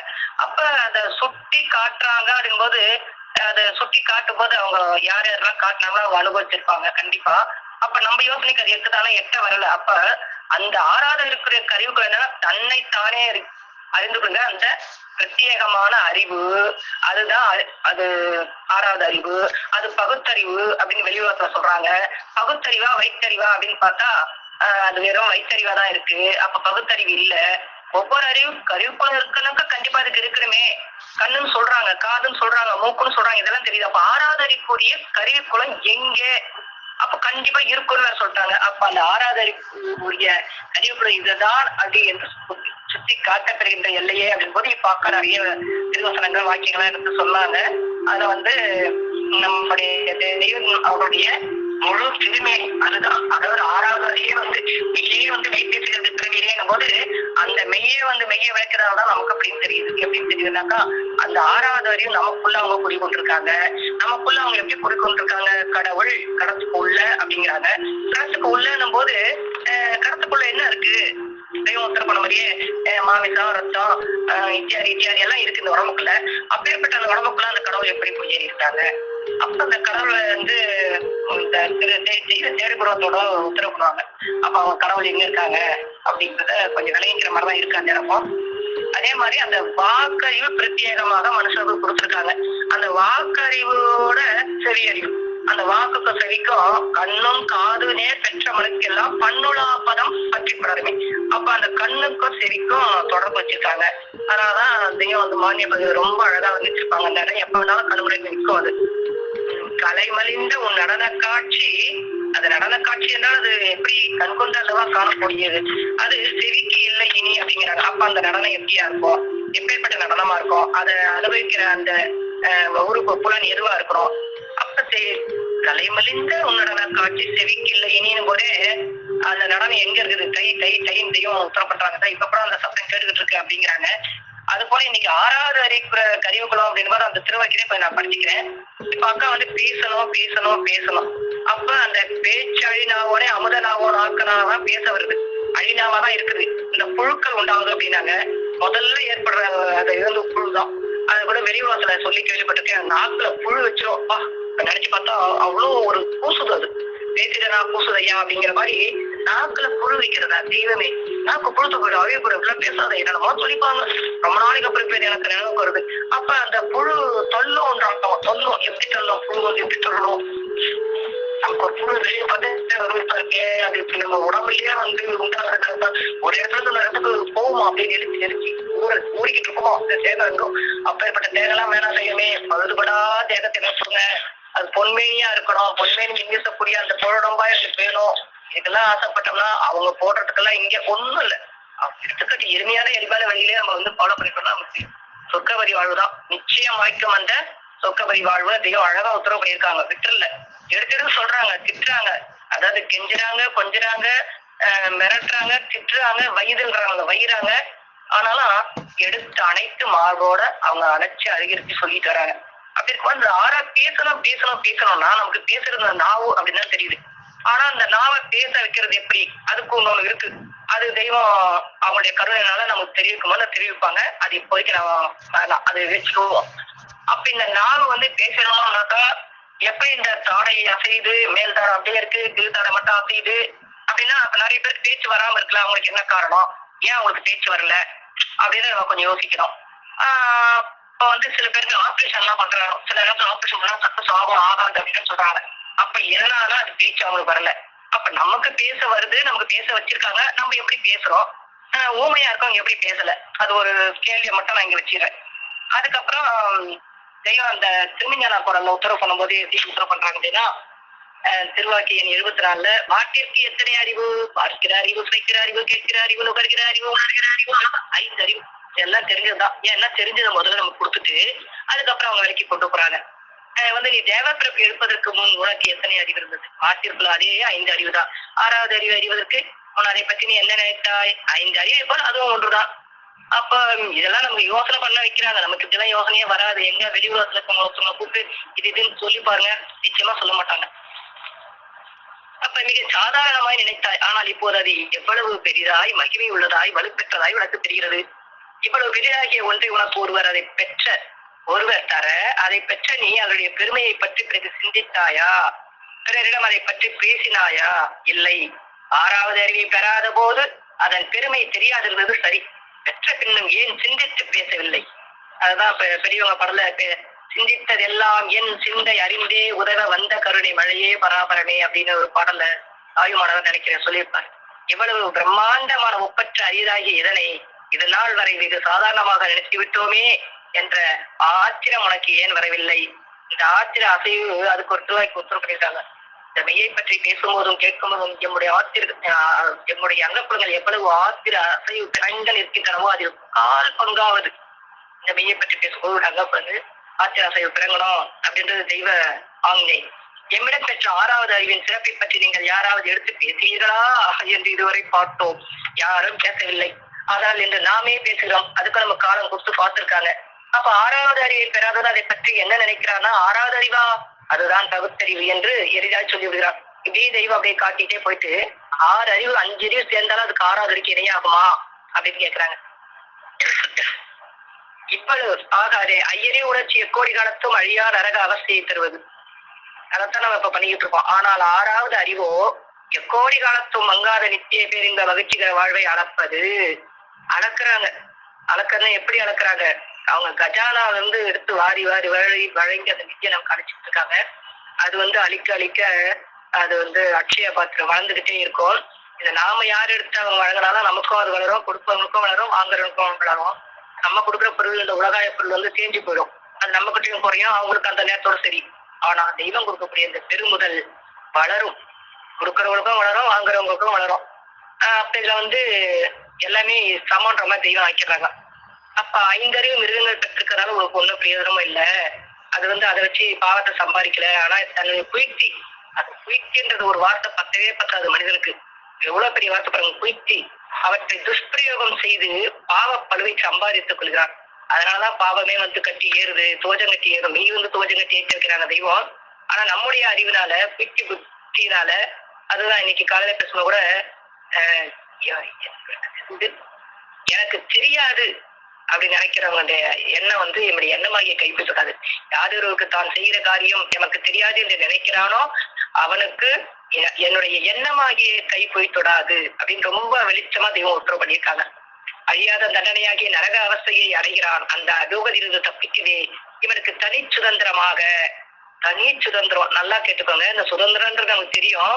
இதுல ஒவ்வொருத்தவங்களும் அவங்களுக்கு தனி சுதந்திரமாக 6வது அறிவு தரப்பெற்றது அப்படின்னு தெய்வம் ரொம்ப அருமையா அப்படி எடுத்து காட்டுறாங்க.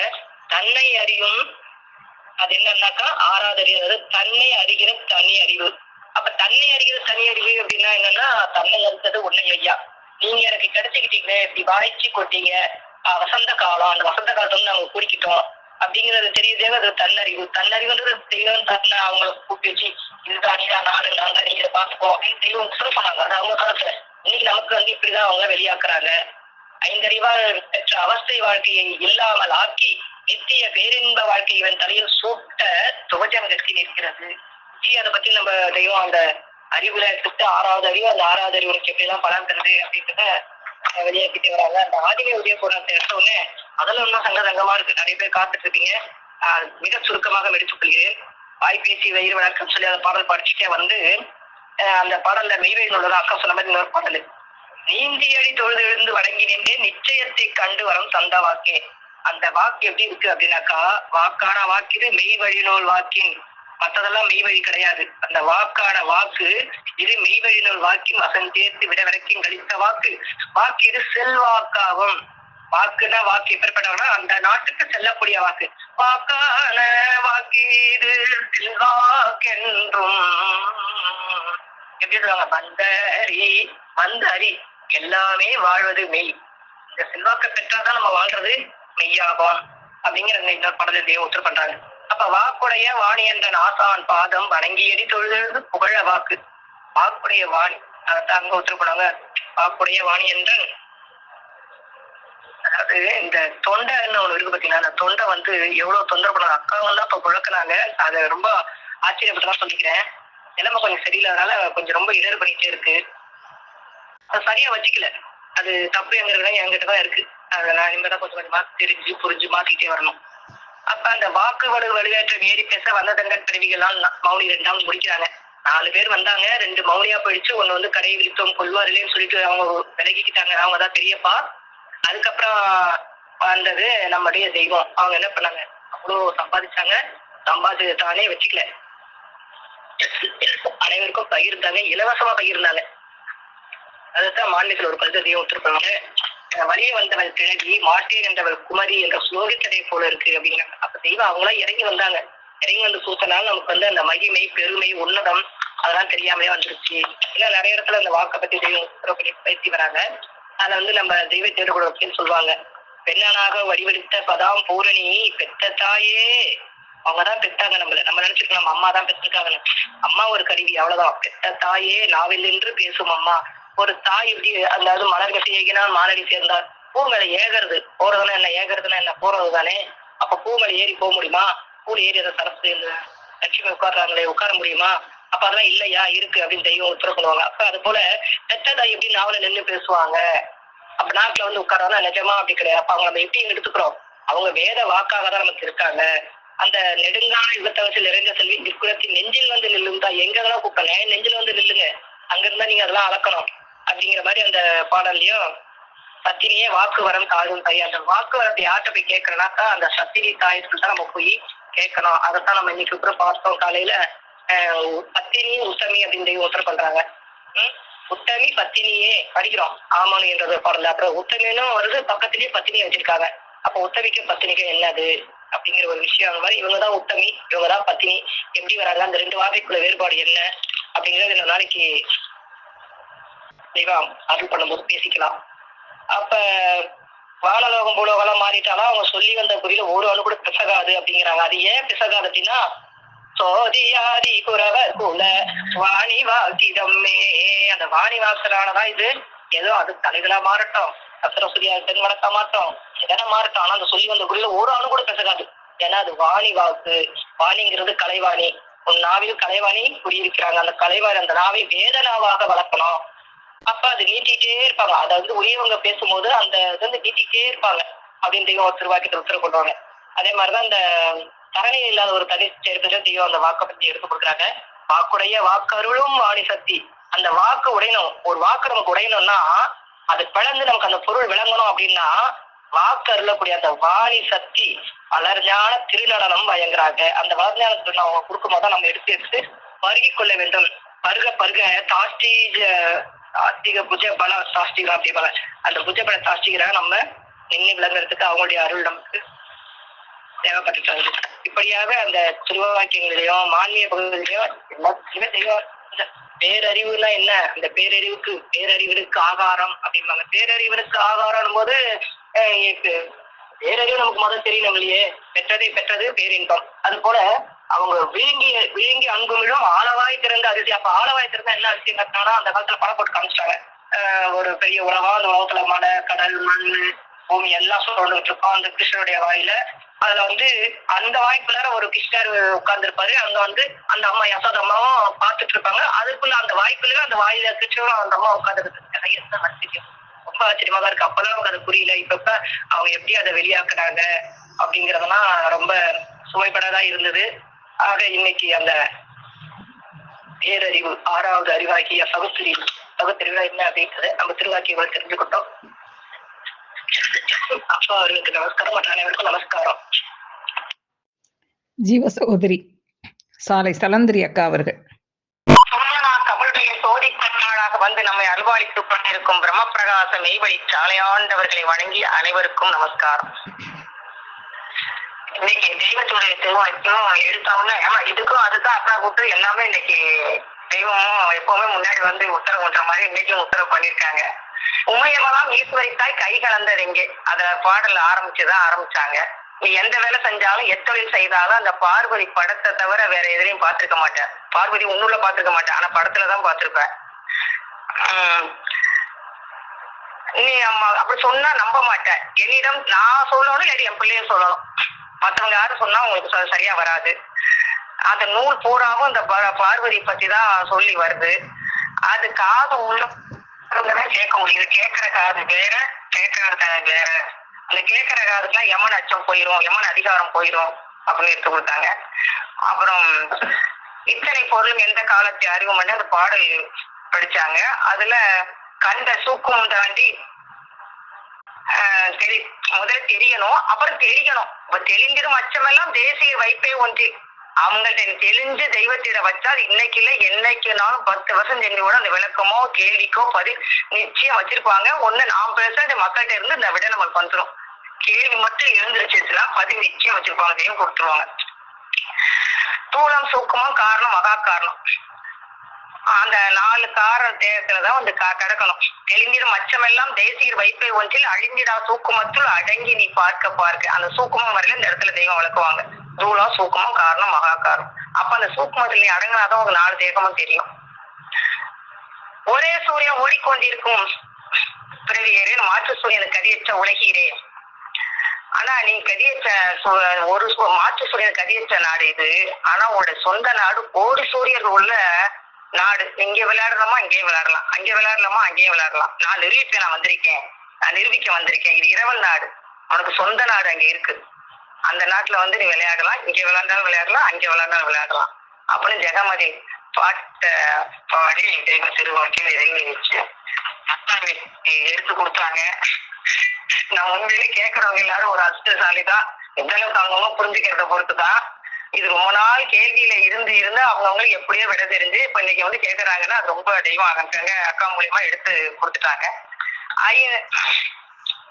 அது மாதிரி இப்ப அந்த தெய்வ வாக்கியத்துல உத்தரவு பண்ணத நம்ம ஆதிமை உதவி போடுற வேதாந்தத்துல கடைசியா அந்த நாடுங்கிறதுக்கு அவங்க நாடு அந்த திருநாவ நாடு நம்ம நாடி போனோம்னா நம்மளுக்கு அந்த சொந்த நாட்டுல பல சூரியர்களுள்ள நாட்டுல நம்மளுக்கு சொந்தம் ஆக்கிக்கலாம். இப்பவே நாளைக்கு இல்ல, செத்த பிறகு இல்ல, இப்பவே சொந்தம் ஆக்கிக்கலான்ற.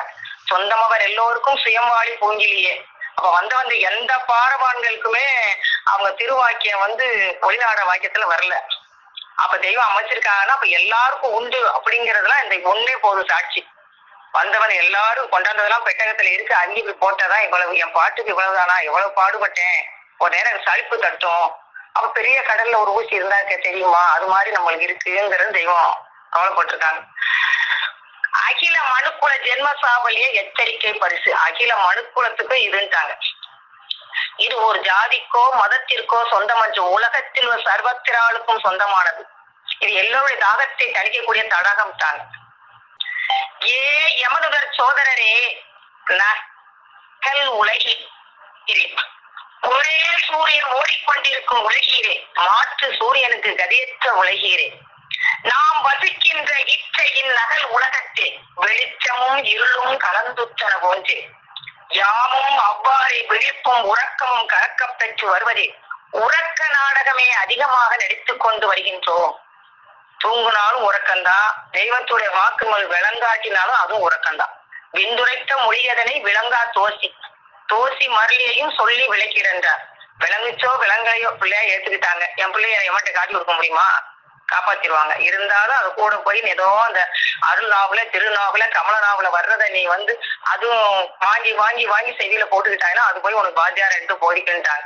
அப்ப நான் பேசுறது வார்த்தையினையும் நினையாத, உன் பேசுற பேச்சோட ஒப்பிடாத.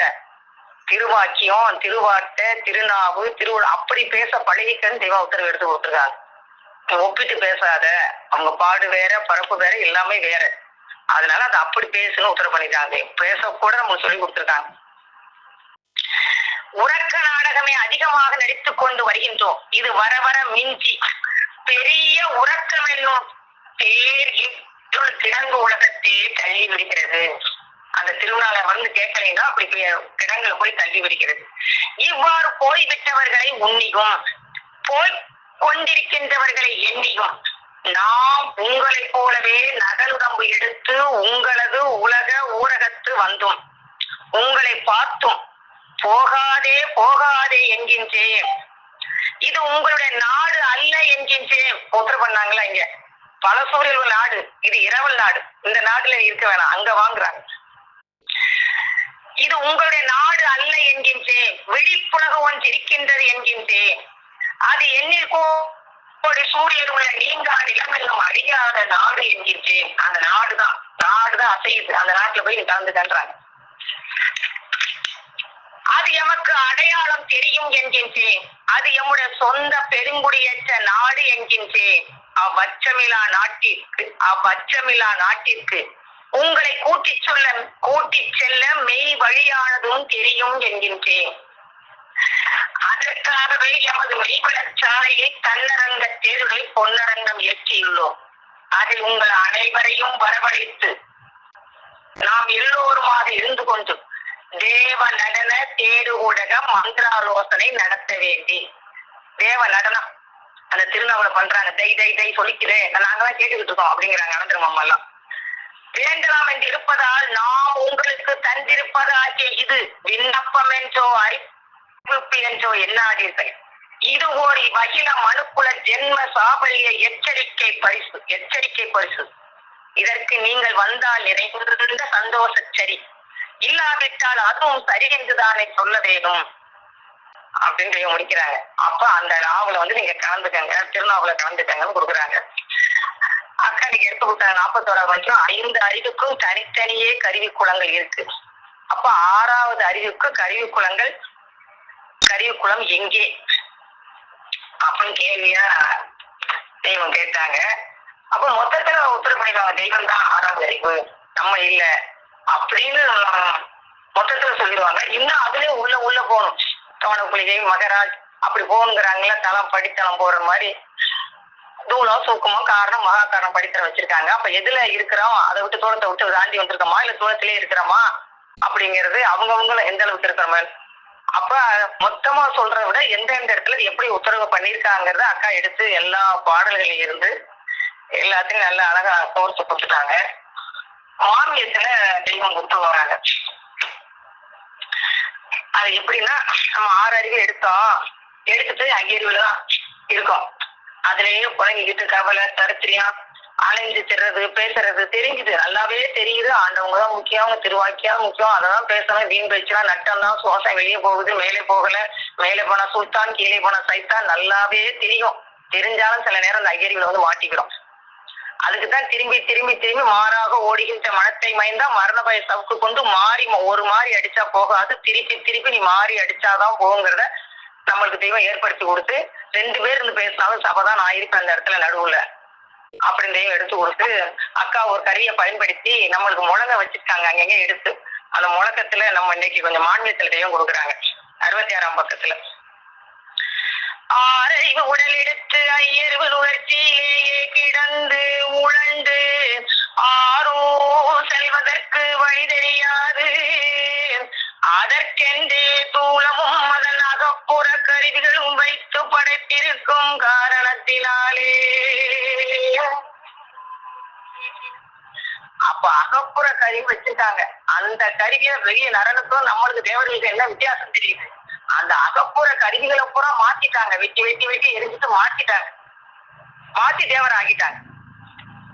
அகப்புற கருவிகளும் வைத்து படைத்திருக்கும் காரணத்தினாலே வாயிற்கு நாட்டி கொண்டும் அதிலும் நான் பெரிது நீ பெரிது என்று உளறி அலைந்து திரியும் செய்முறையானது தம் தம் வயதுகளை எல்லாம் தூக்கம் துயரமாக மாற்றி எடுத்துக்கொண்டு அதையும் நாளடைவில் சிறிது சிறிதாக வேதித்து வருவதாகிய இதனை ஆறடி மொழி எடுத்துட்டோம். ஐயர் நிவர்த்தியில கிடந்து உலர்றோம். அது உலகத்துல என்ன போகுது, வயதெல்லாம் போயிருக்கும். அது துக்கமும் துயரமும் கவலையுமா மாற்றி பண்ணிட்டு அதை என்ன பண்றாங்க எல்லாரும், இதுதான் பாரமார்த்திக ஞானம். இப்ப பிரமாண்டமான ஞானமும் பெரிய சொல்றாங்க. பாரமார்த்திக ஞானம் என்றும் சாது சங்க பிரம்ம நிலை என்றும் சத் சங்க யோக ஞானம் என்றும் மேலும் மெய்மை ஜீவராஜாங்க சிங்காசனரால் அருள பெற்ற பரிசுத்த அரிய மெய்மை கிரந்தங்களிலும் நாவுகளை போட்டு உழம்பிக் கொண்டு கொடுக்குறாங்க பாருங்க தெய்வம். நாவுகளை போட்டு உழம்பிக் கொண்டு சொர்ணை இல்லாது விரைத்து ஓம் ஓம் என்றும் அகம் பிரமாஸ்மி என்றும் அகம் பிரமாஸ்மி என்றும் இவை போல் பலவற்றை நீக்கியும் உருக்கியும் நிலை பொருள் அறியாது கண்ணை மூடிக்கொண்டு சப்தித்து ஏமாற்றி பொய்ப்பேயாட்டமாடி கொண்டிருந்த வீரமீதமாகிய ஆயிரக்கணக்கான எங்களின்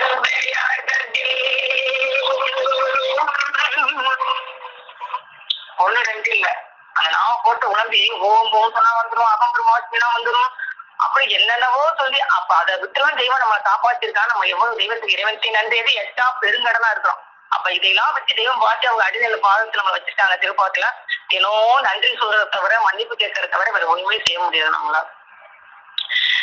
ஒவ்வொருவருக்கும் வேறு வேறாக தக்கபடி இறங்கி வந்து நின்று பொய் வேடம் போட்டு பயிர் பண்ணி அப்ப ஒவ்வொருத்தரும் ஒவ்வொரு பெருசா இருக்காங்க, ஒவ்வொரு கோணமா இருக்கும். தெய்வம் உத்தர பண்ணுவாங்க. இப்ப கூட அர்த்தம் எடுத்து கொடுத்தாங்க. நீ செய்யற குற்றத்தினால வர்றது, நீ செய்யற குற்றமும் தெரியாது, அதுக்கே நான் ஒரு அண்டத்தை படைச்சிருக்கேன். அப்ப அந்த மூலிகை எல்லாம் இருக்கு. அப்ப நம்ம பிள்ளைங்க ஏதாவது ஒரு தப்பு தின்றுங்க ஏதோ அதனால ஒரு ஜுரம் வரும், மண் தலைவலி வரும், காய்ச்சல் வரும், கால் பண்ணும், அதுக்கே ஒரு அண்டத்தை எண்ணி எண்ணி படைச்சிட்டு கடைசியா நான் மனிதன் இதுல குடியிருக்கேங்க படைச்சுன்னு எடுத்து கொடுத்தாங்களா, கடவுள் எங்கே இருக்கிறார். அப்ப இவ்வளவையும் படைச்சிட்டு கடைசியா நம்ம மனிதன் எல்லாம் குடியிருக்க முடியும் படைக்கிறாங்க. அப்ப இவ்வளவையும் எண்ணி எண்ணி இந்த மாதிரி நம்ம செய்யற குற்றத்துக்கு எல்லாத்துக்குமே படைச்சிட்டு கடைசியா நம்மளை படைச்சு நம்மகிட்ட குடியிருக்காங்க தெய்வம் குடி இருக்காங்க. அப்புறம் இந்த பெயாட்டம் ஆயிரம் பெயாட்டம் நம்ம ஒரு ஆளா இருக்கிறோம். அப்ப அதை ஒவ்வொருவருக்கும் நம்ம எந்த அளவுக்கு இருக்கோம், நம்ம ஜீவன் எந்த அளவுக்கு இருக்குங்கிறத அவங்க ஒவ்வொருவருக்கும் வேறு வேறா வந்து இறங்குறாங்க. ஒவ்வொருவருக்கும் வேறு வேறாக தக்கபடி இறங்கி வந்து நின்று பொய் வேடம் போட்டு பயிர் பண்ணி அதில் இச்சை விளங்க செய்து யமபடரின் அச்சத்தினை கிளப்பி அந்த கிளப்புறாங்க. சுலை கொடுத்தா ஐயோ புள்ளா இருக்குன்னு பயப்படாம அப்புறம் தடவுறாங்க. தடவை கண்ணில் இருத்தி மூலமாக மனித மேம்பாட்டினை தூண்டி வித்தை அவித்தை என்னும் எழுச்சியை பதித்து எங்கள் ஜீவத்தை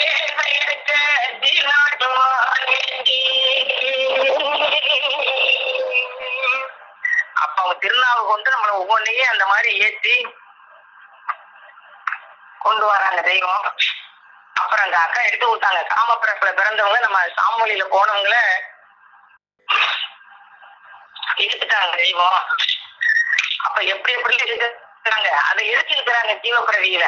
சேவை யுகத்துக்கு ஆகணும், அந்த யுகத்துக்கு நீ வரணும், இப்படியே நீ நாவலை போட்டு உழம்பி அவங்க சொல்றாங்க இவங்க சொல்றாங்க. அப்ப தெய்வமே உத்தர பண்ணுவாங்க ஒரு ஒளிநட வாக்கியத்துல, நானே 12 குச்சலை குடிச்சேன், அப்ப நீ ஏமாத்துறான், நம்மளுக்கே இச்சை இருக்கு, பிசுக்கு பிசுக்குன்னா நான் நம்புனேன், அப்ப நீ ஏமாத்துறோம்.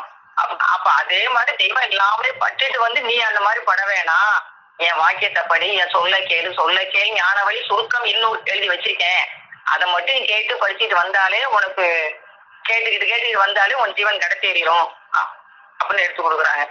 அதுல இந்த மாதிரி இப்ப ஆசையில் போன அருள பிறப்புல பிறந்த, ஆசைப்படியில பிறந்த, காமப்பிறப்புல பிறந்த அப்படிங்கிறது அந்த அதுல இதை படிச்சாங்களே யாரும் மாறவங்க அந்த மாற மாட்டாங்க.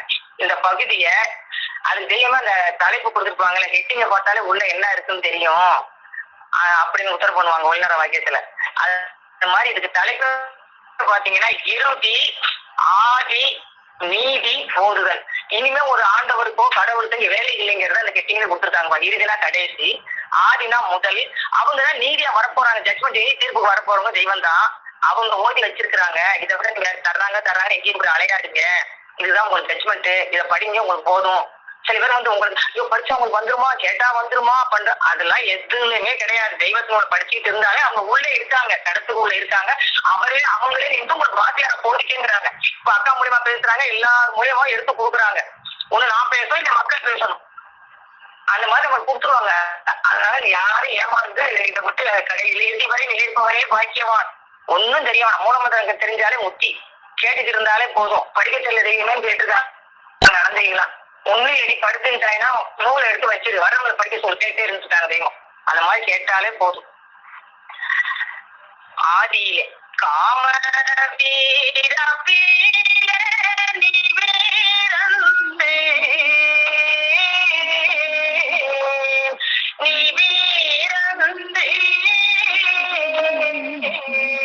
நேமமாய் தமிழி போல உன்னை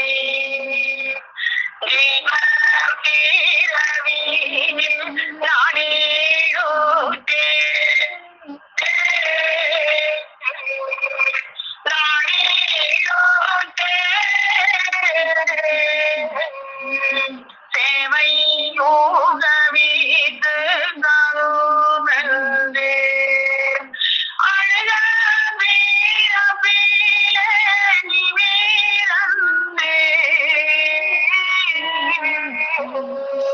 நிவீரந்தே ஆதையவாய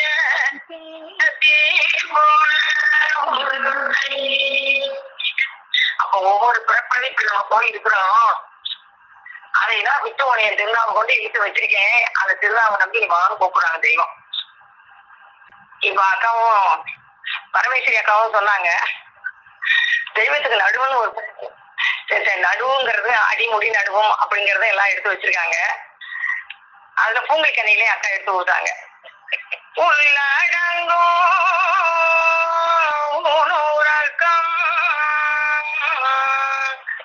கவலை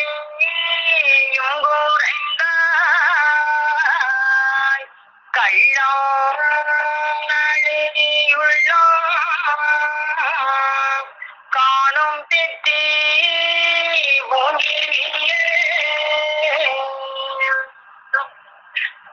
உள்ளத்துல என்ன ஊரும் உறக்கம் குறைஞ்சாலே அந்த கள்ளம் போயிடும், உங்களுக்கு காணும் சித்தி தெரியும். அண்ணா கை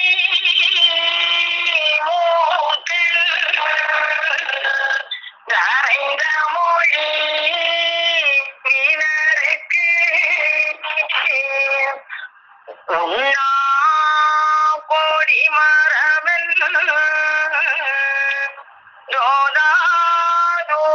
ரோதாதூரைத்தரது சின்னாளுள் நாட்டின் வழி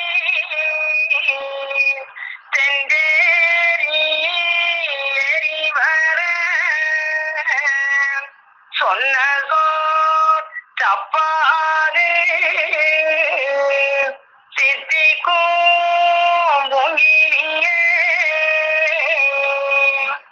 அந்த அண்ணாக்க வச்சு சேதான் எல்லாத்துலயும் அவங்க தெய்வம் எடுத்து வச்சிருக்கிறாங்க. அது அவங்க சொல்றது எதுவுமே தப்பாது, தேட விட்டு தெய்வம் கொடுக்குறாங்க. சொல்லி வந்த குறியில் ஒரு அணுவும் பிசகாதே, அணுவும் பிசகாதே ஜோதியாடி குறவகுல வாடி வாக்கி நம்மே. அப்ப இன்னொருக்குன்னு எடுத்து கொடுத்தாங்க அக்கா. அப்ப தெய்வத்தோட வாக்கியத்தை கேட்கறவங்க இன்னொரு போகலாம், அது பேசாதவங்க ஏத்துக்கிறாதவங்க எல்லாம் மண்ணுல போக வேண்டிய மண்ணு அதுக்கு தெய்வம் தனித்திருப்பாடல் கொடுக்குறாங்க. அந்த புலையர்லாம் பொய் தான் பேசுவாங்க, இந்த மைய ஏத்துக்கிறாங்க, நீ வஞ்சகம் இல்லாம ஏத்துக்கணும்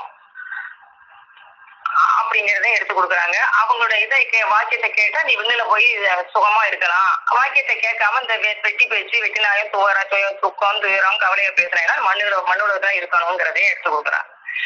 மெய்யுரை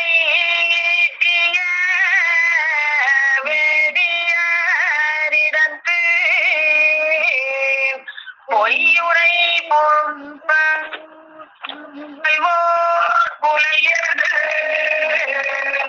வஞ்சமில் வாசகம் வழங்குவார் அவர்க்கு வஞ்சகம் பேசிட வரும் வீர உன்னாலும் போல்வ முடியாத விரித்து சொன்னான்மை நின்றாரே தொண்டாடி ஒருத்தர் பண்றாங்க. அவன் தகப்ப உன்னை தூக்க முடியாதல்ல சுமக்க சொல்லுவாங்களா? அப்ப உன் தகப்படிக்க இப்படி இருக்கையில அப்ப தெய்வ தந்தை வந்து சுமக்க முடியாத கொடுப்பாங்க அப்படி நினைச்சுதானே அவங்க சொல்றாங்கிறது இப்படி கீழா போயிடுறாங்க. இந்நாளிலிங்கள்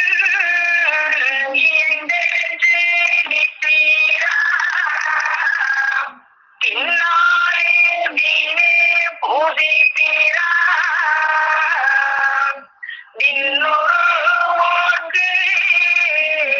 உற்றது சொன்னாய் அச்சது பொருந்தும் மண்ணுரு உற்றது சொன்னாய் அவஸ்தையே தரும். இது போல தெய்வத்தோட திருவாக்க நம்ம கேட்டு விண்ணுருவோர் ஆகும் என்று கூறி அனைவருக்கும் நமஸ்காரங்க. ஜீவ சகோதரி சாலை முத்துவள்ளி அவர்கள். ஆதியே துணை. எல்லோருக்கும் நமஸ்காரம்.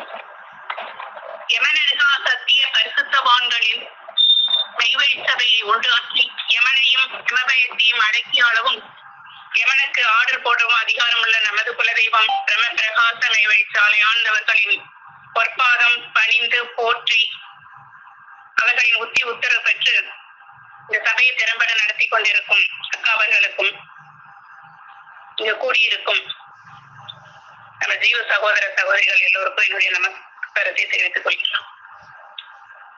இன்னைக்கு ஒரு அருமையான இது செடிக்கு வந்து உணவு கிடைச்சது அக்கா மூலம். வான்மதி குரல்ல உள்ள இது வந்து என்னோட இதுக்கு இன்னைக்குதான் வந்து பட்டுச்சு. ஊன் உறக்கமற்ற தெய்வ திருமேனி சுருதிப்பிரான் நாவிலிருந்து வெளியாகும் பேச்சுதான் சர்வ வேத அருட்சீரின் பூரோங்கி திகழும் செயல் நிறை பேச்சு. இந்த வேதனாவே சர்வக்கிய வல்லப வரமாதி வரங்களின் செயல் அனைத்தும் பூத்து மனம் வீசி கொண்டிருக்கும் அருள்நாவு. வீண் மனுவை எமன் கைப்படா ஈசனாக ஆக்குகின்ற கனக வைப்பங்கிருந்து நடனம் செய்யும் கமலநாவு. ஏதுமில் யாதும் ஓதும் புராதன ஆதியின் திருமலி நீதியின் நாவு அப்படின்னு இன்னைக்குதான் என்னோட இதுக்கு பட்டுச்சு. என்னுடைய தாயார் வந்து தெய்வமார்கள் இதை பத்தி எழுதியிருந்தது. அது ஒரு 2 பக்கம் படிக்கணும். சர்வ படைப்புகளிலும் வைத்து உன்னதமான படைப்பு மனிதன் தான். அவனை விட உன்னதமானது 6ஆம் அறிவு. அந்த 6ஆம் அறிவு மனித சட்டை தாங்கி ஒரு ரூபகமாக வருவதே தெய்வம். அவர்களே சர்வ பாவங்களையும் போக்கி யமன் எல்லையில் வந்து நின்று யமவாதியை தடைத்தி மனத்தலைக்கு ஜீவரட்சிப்பினை ஈந்து கோடி கோடி கால பேரின்ப சுகவாழ்வில் ஏற்றி பரமபதத்தில் ஏற்றி வைப்பவர்களே நம் தெய்வம். அதுதான் வாய்மை அப்படின்னு. அதுவே வாய்மை, அதுவே உண்மை. அந்த வாய்மையை தான் நரகத்திற்கு கூட்டி செல்கிற அனைத்தும் பொய்மை அப்படின்னு எழுதியிருக்காங்க. அதுக்கு அந்த பொய்சாமியார் கதையெல்லாம் எழுதியிருக்கிறாங்க. நமது ஜீவதேகமாகிய சூக்கும தேகம் சத்திரி உடம்பு அதுதான் கீர்த்தி வைக்கும் பாத்திரம். அந்த சூக்கும உடல் என்றும் விஸ்வரூப உடல் என்றும் பெயர். அது பிரண தேவதத்தின் சர்வமும் அடங்கி உள்ளது. அது எந்த அக்னியாலும் தவிக்கப்படாதது, எந்த ஜலத்தாலும் கரைக்கப்படாது. அதற்கு விசர்வை இல்லை, புழு பூச்சி ஒட்டாது. தேவன் திருமணம் வீசுவது. அந்த விஸ்வரூபத்தை பார்த்து பேசுவதுதான் வாய்மை. நம்ம எல்லா விஞ்ஞானிகளும் தெய்வமும் பார்த்து பேசுறாங்க. செம்மையினால நேர் வழியை ஒரு தேவேசரின் திருவாய் மூலம் வெளியாக்குவதே வகது. அதுவே வாய்மை. சிபத்துக்கள் வித்யா தத்துவங்கள் 7 பிரயோஜன அளவில் 7 ஒளிவீடுகளாக இருக்கின்றன. அந்த அருந்தளத்திலிருந்து எடுத்து அளத்தலே அறிவாகாறு தேவ வர்ஷிப்பாகும். அதுதான் வாய்மை அப்படின்னு எழுதியிருக்காங்க. அவர்களின் திருநாமத்தை சொல்வதே முக்தி. அவர்களின் கையகத்தில் தான் சர்வமும் அடக்கம். இவ்வாறான கோடானு கோடி அதிசயங்களை வெளியாக்குகின்ற வார்த்தைகளை உலக வார்த்தைகளோடு ஒன்றாக வைத்து நினையாதே. தெய்வத்தின் அருள் வசிப்பு என்று நினை. யமபடரை ஓட்டுகின்ற மந்திரவாள் என்று நினை. அப்பத்தான் உனக்கு மீட்பு கிடைக்கும். ஆதிம உதயபுராணத்துல ஒரு வார்த்தை வருது, நகாரமாங்குருவை வகாரத்தில் வைனன். அதுக்கு எழுதியிருக்காங்க, நகாரமாங்குரு என்பது ஐயனின் திருவாக்கு, வகாரத்தில் வை என்பது தேவர்களின் திருவாக்கை துளி கூட பிசகாமல் பேசுவது. அதை மாத்தி நம்ம பேசக்கூடாது. ஏன்னா அவங்க திருவாக்கு எப்படிப்பட்டதுன்னு எழுதியிருக்கிறாங்க. என் தொனி சர்வ பாவங்களையும் தணிக்கின்ற ஊற்று. தண்ணியை விட மெல்லிய தண்ணீராகி பிறகு காற்றாக புகையாக மாறி பின் ஆவியாகி அதுவும் மறைந்து ஓசையாய் தொனியாய் மாறி போன தண்ணீர் அது. இந்த குடிப்பை உத்தியோகத்தில் உள்ள மக்கள் அருந்துகிறார்கள் அப்படின்னு சொல்லி இது மானியத்திலே அவருடைய திருநாள் எப்படிப்பட்டது அப்படின்னு சொல்லி வாக்கியம் 321 ஜீவசிம்மாசன பருவத்துல இருந்து வருது. மகனே உன்னாவிலே இருந்து எழுந்தி வரும் தொன்மாரியானது விண் வருஷிப்பு முகின் மாறியது. எவ்வாறு விளைவு அழிவு இரண்டும் வைத்திருக்கின்றனவோ அது போன்றும் இதுகாலம் சர்வ வேத மாமரை கர்த்தாதி கர்த்தர்களாகிய பாரவான்கள் எல்லோரும் தீர்க்க தரிசனம் கோரியதை பார்த்துக் கொண்டிருக்கும் விரிவிற்றான் என்ற கலிப்பவம் வினைத்திரல் அழிவரண கொலை களத்து முழுமுனை தீர்ப்பு ஊடுருவும் தெரிங்கொண்டு விளங்கும் இருபுறம் பதம் தேறி நிற்கும் கருப்போங்கிய பட்டயமென ஓதி உணர்த்தி வாய் திறக்கும்படியாக செப்பிய பிரானவர்கள் தங்களின் முழந்தாளின் முட்டு வரையிலும் நீண்டுள்ள முபாரக்காகிய பண்டற்படையை நிகழ்த்த திருப்பாலிப்பியற்றும் திருச்சங்கரத்தினை காணும்படி எடுத்து தொட்டு மேனாவை தொட்டநாதன் தொல்வினை கூட்டம் துகள்பட பாய்ந்து கண்ணஞ்சை பிளக்கும் நீண்டுரை வாழன மனத்திருள் கடியும் விளைவு வாழென்றார் மறைமலை பிளந்து வகை தரும் வாழன என்னொரும் நினைவில் ஏறுவோர் பாய்ந்து சாதித்து கருக்கும் பெண்ணிறப்போர்வாள் வகை தொகை அறுக்கும் வடிவு வாழென்றார் இருபுறம் கருக்குடை சூரான துணையும் ஒருவினை அனைத்திலும் உடல்வியோடும் பேரான ஒன்னா பேசும் வாழன. அவங்களுடைய திருவாக்கு பேசும் வாழ்னு சொல்லி முடிக்கிறாங்க. உருவனை எத்தனை உருவங்கள்ல ஊடுருவி பாய்ந்து இன்னைக்கு இந்த யமனுக்கு ஆர்டர் போடக்கூடிய அளவுக்கு அவங்களுடைய நாத ஒளி அவங்களுடைய வல்லபம் இருக்குது அப்படின்னு சொல்றாங்க. அக்கா நிறைய எடுத்து சொன்னாங்க. ஓரறிவு தாவரங்கள், இரண்டாவது ஜலம் வாழ்த்து என்றும், இரண்டாவது மூணாவது ஊர்வனங்கள் என்றும், நாலாவது தும்பி தட்டான் என்றும், ஐந்து அறிவு உள்ள பறவைகள் விலங்கினங்கள் என்றும், ஆறாவது மக்கள் அப்படின்னு சொல்லியிருக்கிறாங்க. இந்த உலக காரியத்தை செய்யறதுக்கு அவனுக்கு மனிதனுக்கு அந்த ஆறாவது அறிவு தேவையில்லை. ஏன்னா மிருகங்களுக்கு ஐயறிவு இருக்குது, அதை வச்சு ஐயறிவு வச்சு அதோட கடமையை அது செஞ்சது. ஆனா ஆறாவது அறிவு எதுக்காக கொடுக்கப்பட்டிருக்குதுன்னா, நீண்ட கால அவஸ்தை வராமல் தடுத்து நித்திய கால பேரின்ப வாழ்க்கைக்குள்ளாக்கவே இந்த மனுவுக்கு உன்னத அறிவாகி ஆறாவது அறிவு தரப்பட்டது அப்படின்னு. நம்ம மனிதனா பிறந்தவங்க இளமையிலேயே கற்பிக்கப்பட வேண்டிய 4 பாடத்திலேயே முதல்ல என்ன கடமை அப்படின்னு அவங்க மைக்கேல் என்ன சொல்றாங்கன்னா, மனிதன சூழத்துக்குள்ள அழியாத நித்திய தேகம் ஒன்று இருக்குது. அதை மனிதனுக்கென்று தனிச்சிதமாக தரப்பட்டுள்ள அந்த ஆறாவது அறிவை கொண்டுதான் கை போட முடியும். அது கை போடுறதுனால என்ன பிரயோஜனம் அப்படின்னா, பேரின்பம். இந்த உலகத்துல உள்ளது எல்லாமே சிற்றின்பத்துலதான் இருக்க முடியுது, அவஸ்தையில தான் போய் முடியுது. அந்த பேரின்பம், அந்த அழியாத இன்பம் அனுபவிப்பது அந்த நித்திய தேகத்தில் தான் அப்படின்னு சொல்றாங்க. அவர்களுடைய அந்த வல்லபத்தை அந்த ஒரு புதி மண்ணை இது பண்ணிட்டு அதுல என்னென்ன வகையான வல்லபத்தை வச்சிருக்கிறாங்க. அந்த மண்ணு வந்து தங்கமாக்குது, முத்து தருது, என்னென்ன உலோகங்கள்லாம் நம்ம அந்த மண்ணை வச்சு செய்யறோம், தாவரங்களை நமக்கு உண்ணக்கூடிய தாவரங்கள்லாம் இது பண்றோம். இப்படி ஒரு அதிசய பொருளை தன்னுடைய அறிவு கொண்டு திட்டமிட்டு ஒருத்தர் உண்டாக்கி இருக்கிறாங்களே, அவங்க வந்து என்ன ஒரு அறிவாகார வஸ்துவா இருக்கணும் அப்படின்னு அவங்கதான் அந்த கடவுள் பத்தி அக்கா வந்து படிச்சிருந்தாங்க. நம்ம மனுஷனுக்காக ஒவ்வொரு இதுக்கும் ஒவ்வொரு அண்டத்தை வந்து படைச்சுக்கிறாங்கன்னா, அந்த சந்திர சூர்யால் வந்து இப்போ சர்வ படைப்புகளுக்கும் வாழ்விக்கின்ற சடப்பொருளை அந்த சந்திர சூர்யால வந்து உண்டு பண்ணியிருக்காங்க. அதுவும் அந்த அறிவாக வஸ்துவில் உள்ள ஆட்கள்களை சக்தி தான். நம்ம மனம் கொண்டு இதெல்லாம் எண்ணி பார்க்க முடியுமா அப்படின்னா முடியாது. இந்த மனவாக்கு காயத்துக்கு எட்டாத ஒரு இதாதான் அவங்களுடைய அந்த ஆக்கல்கிற சக்தி வந்து இருக்குது. இப்படியான கோடியான சிருஷ்டி பொருள்களை ஆக்கவோ ரட்சிக்கவோ அல்லது அழிக்கவோ வல்லவமுடைய சுற்றை தன் கையகத்தில் வைத்திருக்கும் வஸ்துவித்துதான் கடவுள் அப்படின்னு சொல்றாங்க. மனிதனுக்கு தனித்த உன்னத அறிவை கொடுத்திருந்தா அதை வந்து எதுக்கும் பாழாக்குறான். அந்த அறிவு மாணிக்கத்தை எதுக்கு தந்திருக்கிறாங்கன்னா, இந்த மாதிரி ஒரு பேரின்பத்தை இது பண்ணி சொர்க்கபதி அடையிறதுதான். அவனுக்கு வந்து ஒரு அறிவுங்கிற ஒரு மாணிக்கத்தை கொடுத்திருக்காங்க. இவங்கோடி கால அந்த பேரின்ப முத்தி வாழ்க்கையை சம்பாதித்துதான் இந்த அறிவை கொடுத்திருக்கு. அந்த அறிவு வந்து இப்ப ஒண்ணு மட்டும் சொல்லி முடிச்சுடுறேன். இந்த உடல்ல வந்து அறிவு பருவம் வந்த உடனே, 6வது பிறப்பு வந்த உடனே, நீ செய்யும் வேலைக்கு கூலி கேட்க வேண்டும் என்கிற நினைப்பு உனக்கு வருகிறது அல்லவா? அந்த அறிவு பிறப்பை தொட்டது முதல் இறைவன் செய்ய நன்றிக்கு நீ கூலி கொடுத்தே ஆக வேண்டும். இது வரைக்கும் அந்த இதெல்லாம் சீதனமா தான் இறைவன் வந்து நினைக்கிறான். ஆனா அறிவு பிறப்ப எப்ப அவன் அடைஞ்சானோ அப்ப இறைவன் நன்றிக்கு நம்ம வந்து கூலி கொடுக்கணும் என்ற கடமை உன் தலைமையில் விதியாகி விடுகிறது. குழந்தை பருவம் முதல் அறிவு பிறவி வரும் வரை உன் வளர்வினுக்காக இறைவனால் உனக்கு கொடுக்க பெற்றது அனைத்தும் இனாமாக தரப்பெற்றது. அதற்கு பின் இறைவன் செய்ய நன்றியது எட்டா பெருங்கடனாகி விடுகிறது. ஒரு சத்குருவின் திருச்சந்நிதி அடைந்து 7ஆம் பிறப்படலம் எடுக்கையில் தான் அது தீர்கிறது என்று நமது குலதெய்வம் பிரகாசமை வைத்து அலையாண்டவர்கள் திருவாய் மலர்ந்து நகையோடு முத்தி பேரை தொடரும்.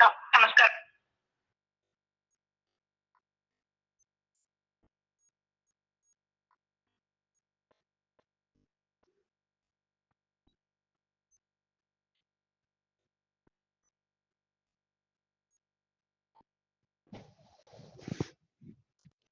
ஜீவ சகோதரி சாலை அமிர்தவல்லி அக்கா அவர்கள்.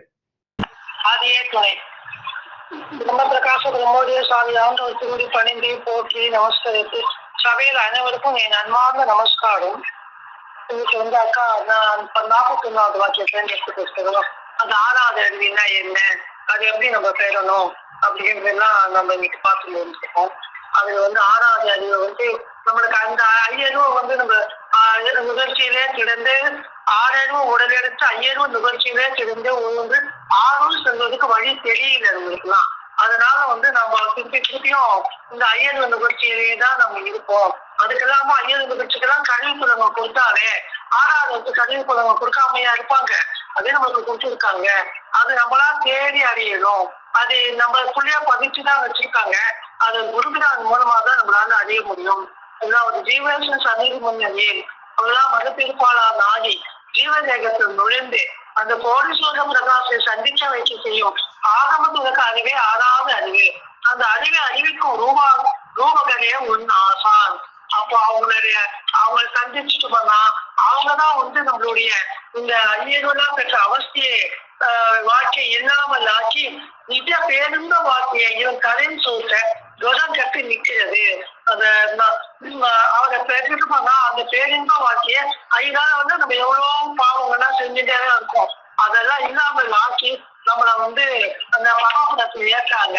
அதுக்கு வந்து நம்ம என்ன பண்ணோம்னா ஆண்டவர் வாய்மைக்குள்ள ஆகுவதுதான் உன் வேலை. இந்த சொத்து நம்மது.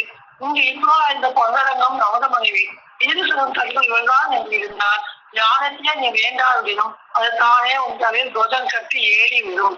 அதே துவஜம் தான் இங்க வந்து அந்த அவஸ்தையிலே நீக்கி நம்மளை வந்து அந்த அவனோட சிறு வாக்கியங்களை பற்றி நம்ம தான் நம்மளுக்கு அந்த ஞானத்தை நம்மளுக்கு கொடுக்குறாங்க. ஞானம்ன்றது 6வது பெற்று அவர் மூலமாக அவருடைய சிறு வாக்கில நம்பிக்கை வச்சு நடப்புதுதான். அதுதான் வந்து 6வது அறிவு. நமக்கு அந்த அறிவு எப்படி நம்மளுக்கு இந்த தூர உடம்ப வளர்கிறதுக்கு வந்து வாய் இருக்குது. ஆனா 6வது அறிவுக்கு வயிற்றுக்கு வேண்டியவையாக அறிவாகாத உணவு வளர்வதற்கு சுதா என்பதற்கு உலகம், அதுவே உலகம் என்று விளங்கும். தெய்வம் அதனை ஏற்றி வைப்பதே படிப்பு. ரூபத்தில் வந்து நிற்கும் அந்த வேதமாகி உன் ஆசிரியரே எழுதாமலை, அவரே உன்னை அந்த மறைஞான வீட்டு குடியேற்றி வைப்பார். அத அவங்க ஆசான எழுதாமலைன்றது ரூபத்துல வந்து நிற்க அந்த வேதமே ஆசான் திருமேனியா தாண்டி வந்து நமக்கு அந்த படிப்பு அத மாமியமாகவும் வாக்கியங்களாகவும் பாடல்களாகவும் நம்மளுக்கு அந்த அறிவு வகிக்க வேண்டிய உணவே நம்மளுக்கு கொடுத்தாங்க. அது தினமே நம்ம பழகி ஒன்று இருந்தனா அந்த இதை ஞானத்துக்கு மறைஞானிக்கு அதே நம்மளுக்கு குடியேற்றும். அதுதான் வந்து உலகத்துல வந்து அதுக்கு நம்ம அவங்க பற்றி பேசணும். பற்றா மட்டும் பேசாதே பேசணும். நம்ம படிப்பதை விட அதிகமாக பேச வேண்டும். அதே தான் ஜீவனுக்கு அடையாக மண்டிவிடும். துவனி அதிகமாக மேற்சென்று சென்று செல்வதனே ஜீவன் முக்தன் ஆகிறார். துவனி என்பது ஜீவாத்மாவின் போக்குவரத்து தான் துவனி. துவனிதான் ஜீவாத்மாவின் தலை. ஆற்றல் வாக்கியமும் முதன்மையா இருக்கும். மற்ற யாதொரு பிரயோஜனத்தையும் தராது. அந்த துவனி ஆறாவது நம்மளுக்கு அவருடைய வாக்கா இருக்குது. அதை வந்து நம்ம தினம் தினம் பேசி அதை சிவில வாங்கி சிந்தித்து இதோட பேசுவது கவதைக்கான எத்தனையோ வழிகள் அதீதமான உன்னது முடியுது. அது இன்னொரு வாக்கியத்தை நீங்க எடுத்துக்கிட்டீங்க. வானொலி குரல்ல உலகத்தில் உள்ளவர்கள் என்னென்னோ பற்றி எவ்வளவோ பேச்சு நுணுகி பேசுகிறார்களே, அவையெல்லாம் ஜீவனுக்கு வேண்டிய பேச்சாகுமா? ஆகாது. ஊடு விளக்கமற்ற தெய்வ சிறுமையின் சிறிதால் நாவல் நின்று வெளியாகும் பேச்சுதான் சர்வ வேத அனுஷ்டீதும் ஊரோங்கி திகழும் கயன் நிறை பேச்சு. இந்த வேதனாவே சர்வஜ வல்லப வரமாதி உலக செயல் அனைத்தும் பூச்சு மனம் வீட்டிக் கொண்டிருக்கும் அருள் நாவு. வீண்மனவே ஈசனாக்கு என்ற நாவு. அது அந்த நாவை வந்து நம்ம நாவல் வளர்க்கப்படுது. அந்த நாவுக்கு தான் பெரிதாக உலகம் இல்லை. கலைவாணி குடியிருப்பு நாவு என்று வேதம் சொல்கிறது. ஆகவே அந்த கலைவாணி நீட்டி அகற்றி வேதனாவாக வளர்க்க வேண்டும் என்பதிலே எம் எண்ணம். இதனுடைய எண்ணம் எல்லாருமே இந்த வேதனாவாக வளர்க்கணும் தான். நம்ம வந்து அவருக்கு மூச்சு வந்து வீணாக்கி இருக்கோம். மூச்சு சதமாக இருக்கு. அது வந்து அவசரமா போகுதுன்னா அது அவசரமா நம்ம வந்து சபை இருந்தாலும் எதையோ பத்தி நினைச்சுட்டு அந்த வார்த்தையை நம்ம கவனமாக கேட்கணும். இல்லாம நம்ம மூச்சு வீணாதான் போகுது. நம்ம சபையில் இருந்தாலும் நம்ம மூச்சு வீணாதான் போகுது. அந்த வாக்கியம் ஒவ்வொன்றையும் கவனமா கேட்டு அதை நினைவுல பதிய வச்சுக்கணும். அதுதான் கேசரி அப்படின்னு பெரிய விளக்கம் பாரு. கேசரி என்ன ஒரு சிங்க மாற்றம், அது ஏதோ கேசரின்னா சிங்கம்னு ஒரு அர்த்தம் கூட சொல்லுவாங்க. சிங்க மாட்டை கட்டிக்கிறாங்க, அது அந்த ராஜாவா இருக்காங்க, ஏதோ கல்பனை பண்ணி வச்சுங்க. அந்த மூச்சு சரிப்படுத்துவதுதான் கேசரி. சுவாசத்தை சரிப்படுத்தி தேவ மூச்சாக அதை ஆக்குறது. அதுதான் ஆசானியின் வாக்கு. மூச்சை அவர் சொல்வார், ஆசாமியை நமக்கு வரவில்லையே என்று கவலை வரவேணும். அவர் சொல்லாதது நமது, தேகம் நமது, அவருடைய வாழ்க்கை நமது நினைத்தவுடன் சரி தானா வழி வந்து விடுகிறது. அப்ப அந்த மூச்சு ஓடாம அந்த ஆறாவது வேலை மாறி நம்மை வந்து அந்த ஆசானிடம் இறைவன் நம்ம தூக்கி வாரி அந்த முக்கிய வீடு சேர்க்கிறது. இதான் ஒரு மைஞான வாகனாட்ட பாடல் வைக்கும் நிஜமான அன்புதான் உண்மை.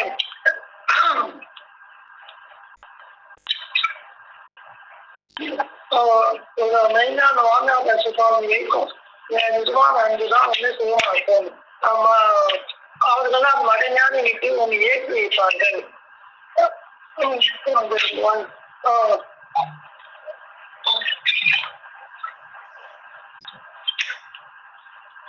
அந்த அவர்கள் மெயினான வாகனாட்ட அரசு மாறா அன்பு வைப்பதுவே உன்னை சிவமாக்கும். அவர்கள் உள்ளத்தில் மெய்ஞான திருவிழாக்கு ஏற்றி வைப்பார்கள். அதன் பிறகுதான் அவர்களுக்கு நிச்சயமான தேவ அன்பு பிறக்கும். அந்த அன்பு வேற உன்னை அதை வாங்கி தூக்கி முக்தி வீட்டு சேர்க்கும். அந்த அன்புதான் அவங்களுடைய அன்பு, அந்த திருவாக்குதான் வந்து நம்மளை முக்தி வீட்டு சேர்க்கும்.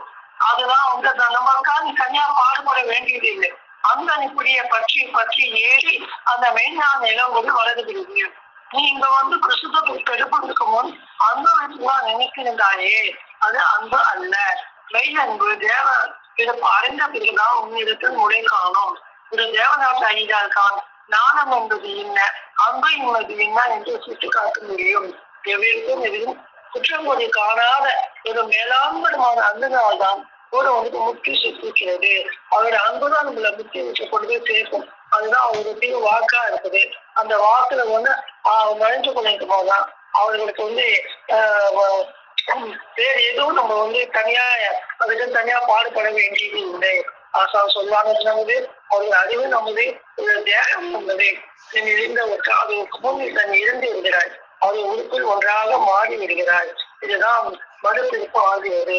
நம்ம உடனே அப்படியே வைத்துக் கொண்டு நம்மளுடைய அகப்புற கல்விக்கெல்லாம் முன்னால் அந்த ஐயரோடா பெற்ற அவஸ்தைய இல்லாமலாச்சு அவர் என்ன தேவாங்கனாகவும் மாற்றி வைக்கிறாங்க. அது தேவலோகத்து வேத பாராயணம் பண்ணுவது கேட்குது என்ற அது எந்த காதையா இதயத்தில் அந்த காது இருக்கிறது. யார் அந்த காதை செல்கிறார்களோ அவர்கள் தான் சொல்லுவார். அவர் இருப்பதுதான் குருக்ஷேத்திரம். கோடீஸ்வர பிரகாச வேதத்தை இந்தா என்று உங்களுக்கு கற்பித்து தருவீர்கள் ஒரு சிவசித்தர்கள் அப்படின்னு அவங்க வந்து அவங்களுடைய காதல் தேவ காதாக தேவ கண்ணாக தேவ வாயாக மாற்றி அவங்க வந்து நம்மளை தேவனாக ஆக்குகிறார்கள் அப்படின்னு இந்த வாக்கியம் மூலமாக அந்த அறிவால் பெற்ற அவஸ்தையான அவர் இல்லாமல் ஆக்கி அவர் நினைவு கவாதி செய்ய அவர் மதிவனம் பூவனத்தில் நம்மள அந்த உத்தியோகத்தில் அந்த தண்டகாரங்களுக்கு ஒளிவாமொழியில் நம்மளை கொண்டு போய் சேர்க்கிறாங்க என்றது இந்த சபையின் மூலமாக உணர்ந்து கொண்டே என்று கூறி மீண்டும் மீண்டும் முழங்கு. நமஸ்காரம் அக்கா. ஜீவ சகோதரி சாலை மேகலா அக்கா அவர்கள்.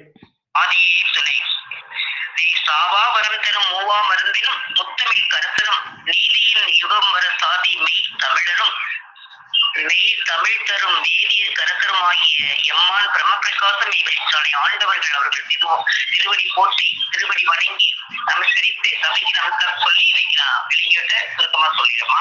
இன்னைக்கு வந்து அப்பா வந்து நம்ம சபையில நம்ம அந்த பிரம்மத்துக்குள்ளே பிரம்மஸ்வரூபராக வந்து நமக்கு எடுத்து காட்டி அருளி அந்த 6வது அறிவின் சிறப்பை பற்றி மனிதனுக்கு சிறப்பாக கொடுக்கப்பட்ட இந்த ஜீவனத்திற்கும் இல்லாத ஒரு அறிவாகி அந்த 6வது அறிவை பற்றி மிகவும் அழகாக நம்ம வேதங்கள்ல முத்துக்களாக போட்டு நமக்கெல்லாம் எடுத்து மாலையாக அனுப்பிச்சிருக்காங்க. அப்போ அந்த 5 மனிதன் வந்து நம்ம வாழ்நாள் எல்லாம் அந்த 6 படைத்திருந்தோம். அந்த 5 வெளியே உணர்ந்து கொண்டிருந்து வாழ்நாளை எல்லாம் வீணாளாக்கி இறுதியில் அந்த நரகத்தில் போயிருக்கின்ற நம்ம தெய்வம் அவங்க எச்சரிக்கை செய்து நம்மளெல்லாம் அந்த பரமத்தை ஏற்றுவதற்காக அந்த பரமார்த்த சொரூபரே தூளம் எடுத்து வந்து நம்மளெல்லாம் ரச்சித்து அந்த 6வது அறிவை என்னவென்று நமக்கெல்லாம் விளக்கி அருளிய அந்த அறிவாகார ரூபகரே வந்து நமக்கு எடுத்து அருளிய அந்த 6வது அறிவை பற்றிதான் அக்கா நீங்க ரொம்ப அழகா சொன்னாங்க. அப்ப தெய்வம் வந்து நமக்கு வந்து ஒவ்வொரு பருவமாக அதாவது 5 பருவமா ஓரறிவுடைய திதியிலிருந்து ஈரறிவுடைய அந்த ஜலவாழ் ஜந்துக்கள் 3 அறிவுடைய அந்த ஊர்வன 4 அறிவுடைய அந்த தும்பி தட்டார் முதலிய 5 அறிவு வந்து பறவை விலங்கி அப்புறம் 6வது மக்களையும் படைத்த நம்ம படித்து அந்த 6வது அறிவாகிய அந்த மனிதனுடைய பழமை என்ன, அந்த 6வது அறிவுக்கு எதற்காக மனிதனுக்கு கொடுக்கப்பட்டது, அதன் உன்னதம் என்ன அப்படின்னா நம்ம தெய்வம் நம்ம வேதத்துல அதுல வந்து எடுத்த அக்கா சொன்னாங்க. அப்ப 5 அறிவுக்குமே தனித்தனி கரிக்குலம் இருக்கும்போது 6வது அறிவுக்கு தனி கரிக்குலம் இருக்கணும் தானே. அந்த அறிவுக்கு அந்த கரிக்குலம் எங்கே அது இல்லாமலா இருக்கும் அப்படிங்கிற அந்த கேள்விக்கு இந்த உலகமே திரண்டு வந்தாலும் பதில் சொல்ல முடியாது. அப்ப அந்த 6வது அறிவினுடைய கருவிக்குள் இதோ என்று தொட்டு காட்டப்படுகின்ற இந்த எல்லையில அந்த பரமாத்ம அந்த பரமகுருவே வந்து நமக்கு அவங்க வந்து தொட்டு காட்டினாதான் அந்த 6வது அறிவுக்குடைய அந்த கருவிக்குளம் அது வந்து நமக்கு வந்து அந்த 6வது அறிவுக்குரிய கருவிக்குளம் எங்க இருக்குது அப்படின்னா அது அந்த நடமாடும் திரு சொரூபமாக திரு வாக்குவன்மை நமக்கு அருளப்பதாக அளித்துக் கொண்டிருக்கின்ற நம்ம தெய்வம் அவங்க சொன்னாதான் அவங்க தொட்டு காட்டினாதான் நமக்கு தெரியும். அந்த தெய்வாத்மா வந்து அதிக வல்லோகங்களாக பெற்றதாக இருந்தாலும் அதற்குள் இருக்கிற பரமாத்மா வந்து அவங்களே திரு சூடம் தாங்கி வந்து அதை தொட்டு அவங்க நம்மை அழைத்து அருகிருத்தி அதை தொட்டு காட்டும் போதுதான் நமக்கு அந்த பரமாத்ம ஸ்வரூபத்தினுடைய நிலையை நம்ம வந்து அறிந்து கொள்ள முடியும். அதுவும் அவங்க தொட்டு காட்டுற நேரம் மட்டும்தான் அறிந்து கொள்ள முடியும். அப்படி அவங்க தொட்டு காட்டு நமக்கு அறிவிக்கக்கூடியதாக அந்த அவங்கதான் நமக்கு அந்த 6வது அறிவினுடைய அறிவு மூலமாக இருக்கிறாங்க. அப்போ அந்த அவங்கதான் அவங்களுடைய அந்த வேத நாவு அந்த திருநாவு அவங்களுடைய அந்த அருள் நாவு அந்த வீண் மனுவை வந்து ஈசனாக்கக்கூடிய அந்த கனக வைப்பின் கமல நாவாக இருக்குது, அந்த புராதன நீதி நாவாக இருக்குது. அந்த நாவிலிருந்து வரக்கூடிய அந்த தேவ வாக்குகள் தான் நம்மளெல்லாம் அந்த உன்னதமாக மாற்றக்கூடிய திருநாவாக இருக்குது. அப்போ அவங்கதான் அந்த வந்து நம்ம தொட்டு காட்டி அந்த ஜீவ முதலை நமக்கு காண்பிக்கக்கூடிய கற்புக்குள்ளே இருக்கிறாங்க. அதன் மூலமாக நம்ம 6வது அறிவு கூடத்தை நம்ம அந்த அறிவுக்குள்ள வந்து எப்படி அப்படி அந்த கருவிக்குள்ள தான் நம்ம தெய்வம் தான் அப்படிங்கிற நம்மளால உணர முடிகிறது. இது வந்து தெய்வம் நம்ம தெய்வம் வந்து தொட்டு காட்டாம அவங்களுடைய திருநாவில் இருக்கக்கூடிய அந்த அமுதமொழி நம்ம செவியில உணவாக இருந்தாம இதை நம்ம அறிந்து கொள்ள முடியாது. எல்லோரும் படித்தவராக இருக்கட்டும், படிக்காதவராக இருக்கட்டும், ஆணாக இருக்கட்டும், பெண்ணாக இருக்கட்டும், எல்லோருக்கும் நம்ம தெய்வத்தினுடைய அந்த அருள்வாக்கை மனதில் வாங்கி தெய்வமாக இருக்கும்போதுதான் நமக்கு இதனுடைய உண்மை உன்னத நமக்கு வந்து விளங்குவதாக இருக்குது. அப்போ நம்மளுக்கு வந்து அதை கேட்கக்கூடிய அதை கேட்கும் போது எல்லோருக்கும் தேவை, இது வந்து எல்லோருக்கும் தேவையானதாக என்றாரு. அதனாலதான் இந்த உலகிற்கு இவ்வளவு மலிவான பொருளாக வந்திருக்குது. ஒரு உயிரிழலுக்கு சிறப்பு நாம் தான். இது வந்து மிகவும் மலிவாக கிடைப்பதற்கு காரணம் இது எல்லோருக்கும் வேண்டிய, எல்லோருக்கும் அத்தியாவசியமாக வேண்டிய, இது இல்லைன்னா நம்மளுக்கு நித்திய நரக பிராப்தி கிட்டி விடுமே அதற்கு வேண்டிய பொருளாக இருப்பதால் இவ்வளவு மலிவாக வந்து நம்ம தெய்வம் வந்து அவங்க வந்து அந்த ஆராதனையின் அறிவு குலமாக இருந்து நமக்கெல்லாம் அந்த வாக்கு உண்மையை தந்து அந்த அறிவு உருவாகிறதாக வந்து நமக்கு அந்த அறிவாகத்தை அள்ளி நமக்கு கொண்டு அள்ளி கொண்டே இருக்கிறாங்க. அது வந்து ஒரு சர்வலோக சஞ்சீவியாக இருக்குது. அந்த சஞ்சீவியில நமக்குள்ள எப்படி குடிகொண்டாங்க, நம்மள மனிதனை வந்து மனிதனுக்குள் நம்மளுடைய ஜீவ புகையில் குடியேறிய அந்த முருகன் பெருமானாக எப்படி ஆனாங்க அப்படின்னு சொன்னா, 4 வகை யோனியில வந்து முதல்ல வந்து புழுக்கத்துல இருந்தா அந்த புழு உண்டானது. அப்ப அதுல வந்து இருக்க முடியுமா அப்படின்னு பார்த்தா அந்த ஆராதனை வைக்க முடியுமானா வைக்க முடியாது. அப்ப அதை உண்டாக்கிட்டதுக்காக அதுக்கு உணவுப் பொருள் எல்லாம் கொடுத்து அடுத்து கொசு முதல் யானை வரை உள்ள எல்லா ஜீவராசிகளை தான் படைத்து அதுல வைக்க முடியுமான்னு பார்த்து அது முடியாது அப்படின்னு சொல்லி நீண்ட கால முயற்சிக்கு அப்புறம் இந்த மனித பிறப்பை உண்டாக்கி அதற்கு அதோடு இல்லாம அதற்குரிய கருவி குளங்களுக்கு, அதாவது கண்ணை படைத்துவதற்காக பல வண்ண காட்சிகளையும், காதுக்கு கிரிய பலவித ஓசைகளையும், சுவைக்காக பலவித உணவுப் பொருள்களையும் அந்தந்த சங்கமாக படைத்து பிறகு வந்து அந்த மனிதனுக்குள் தானும் அந்த தெய்வம் வந்து அவங்க வந்து அந்த திருவூர் வந்து நம்மளுக்குள்ள குடியேறி கொண்டது.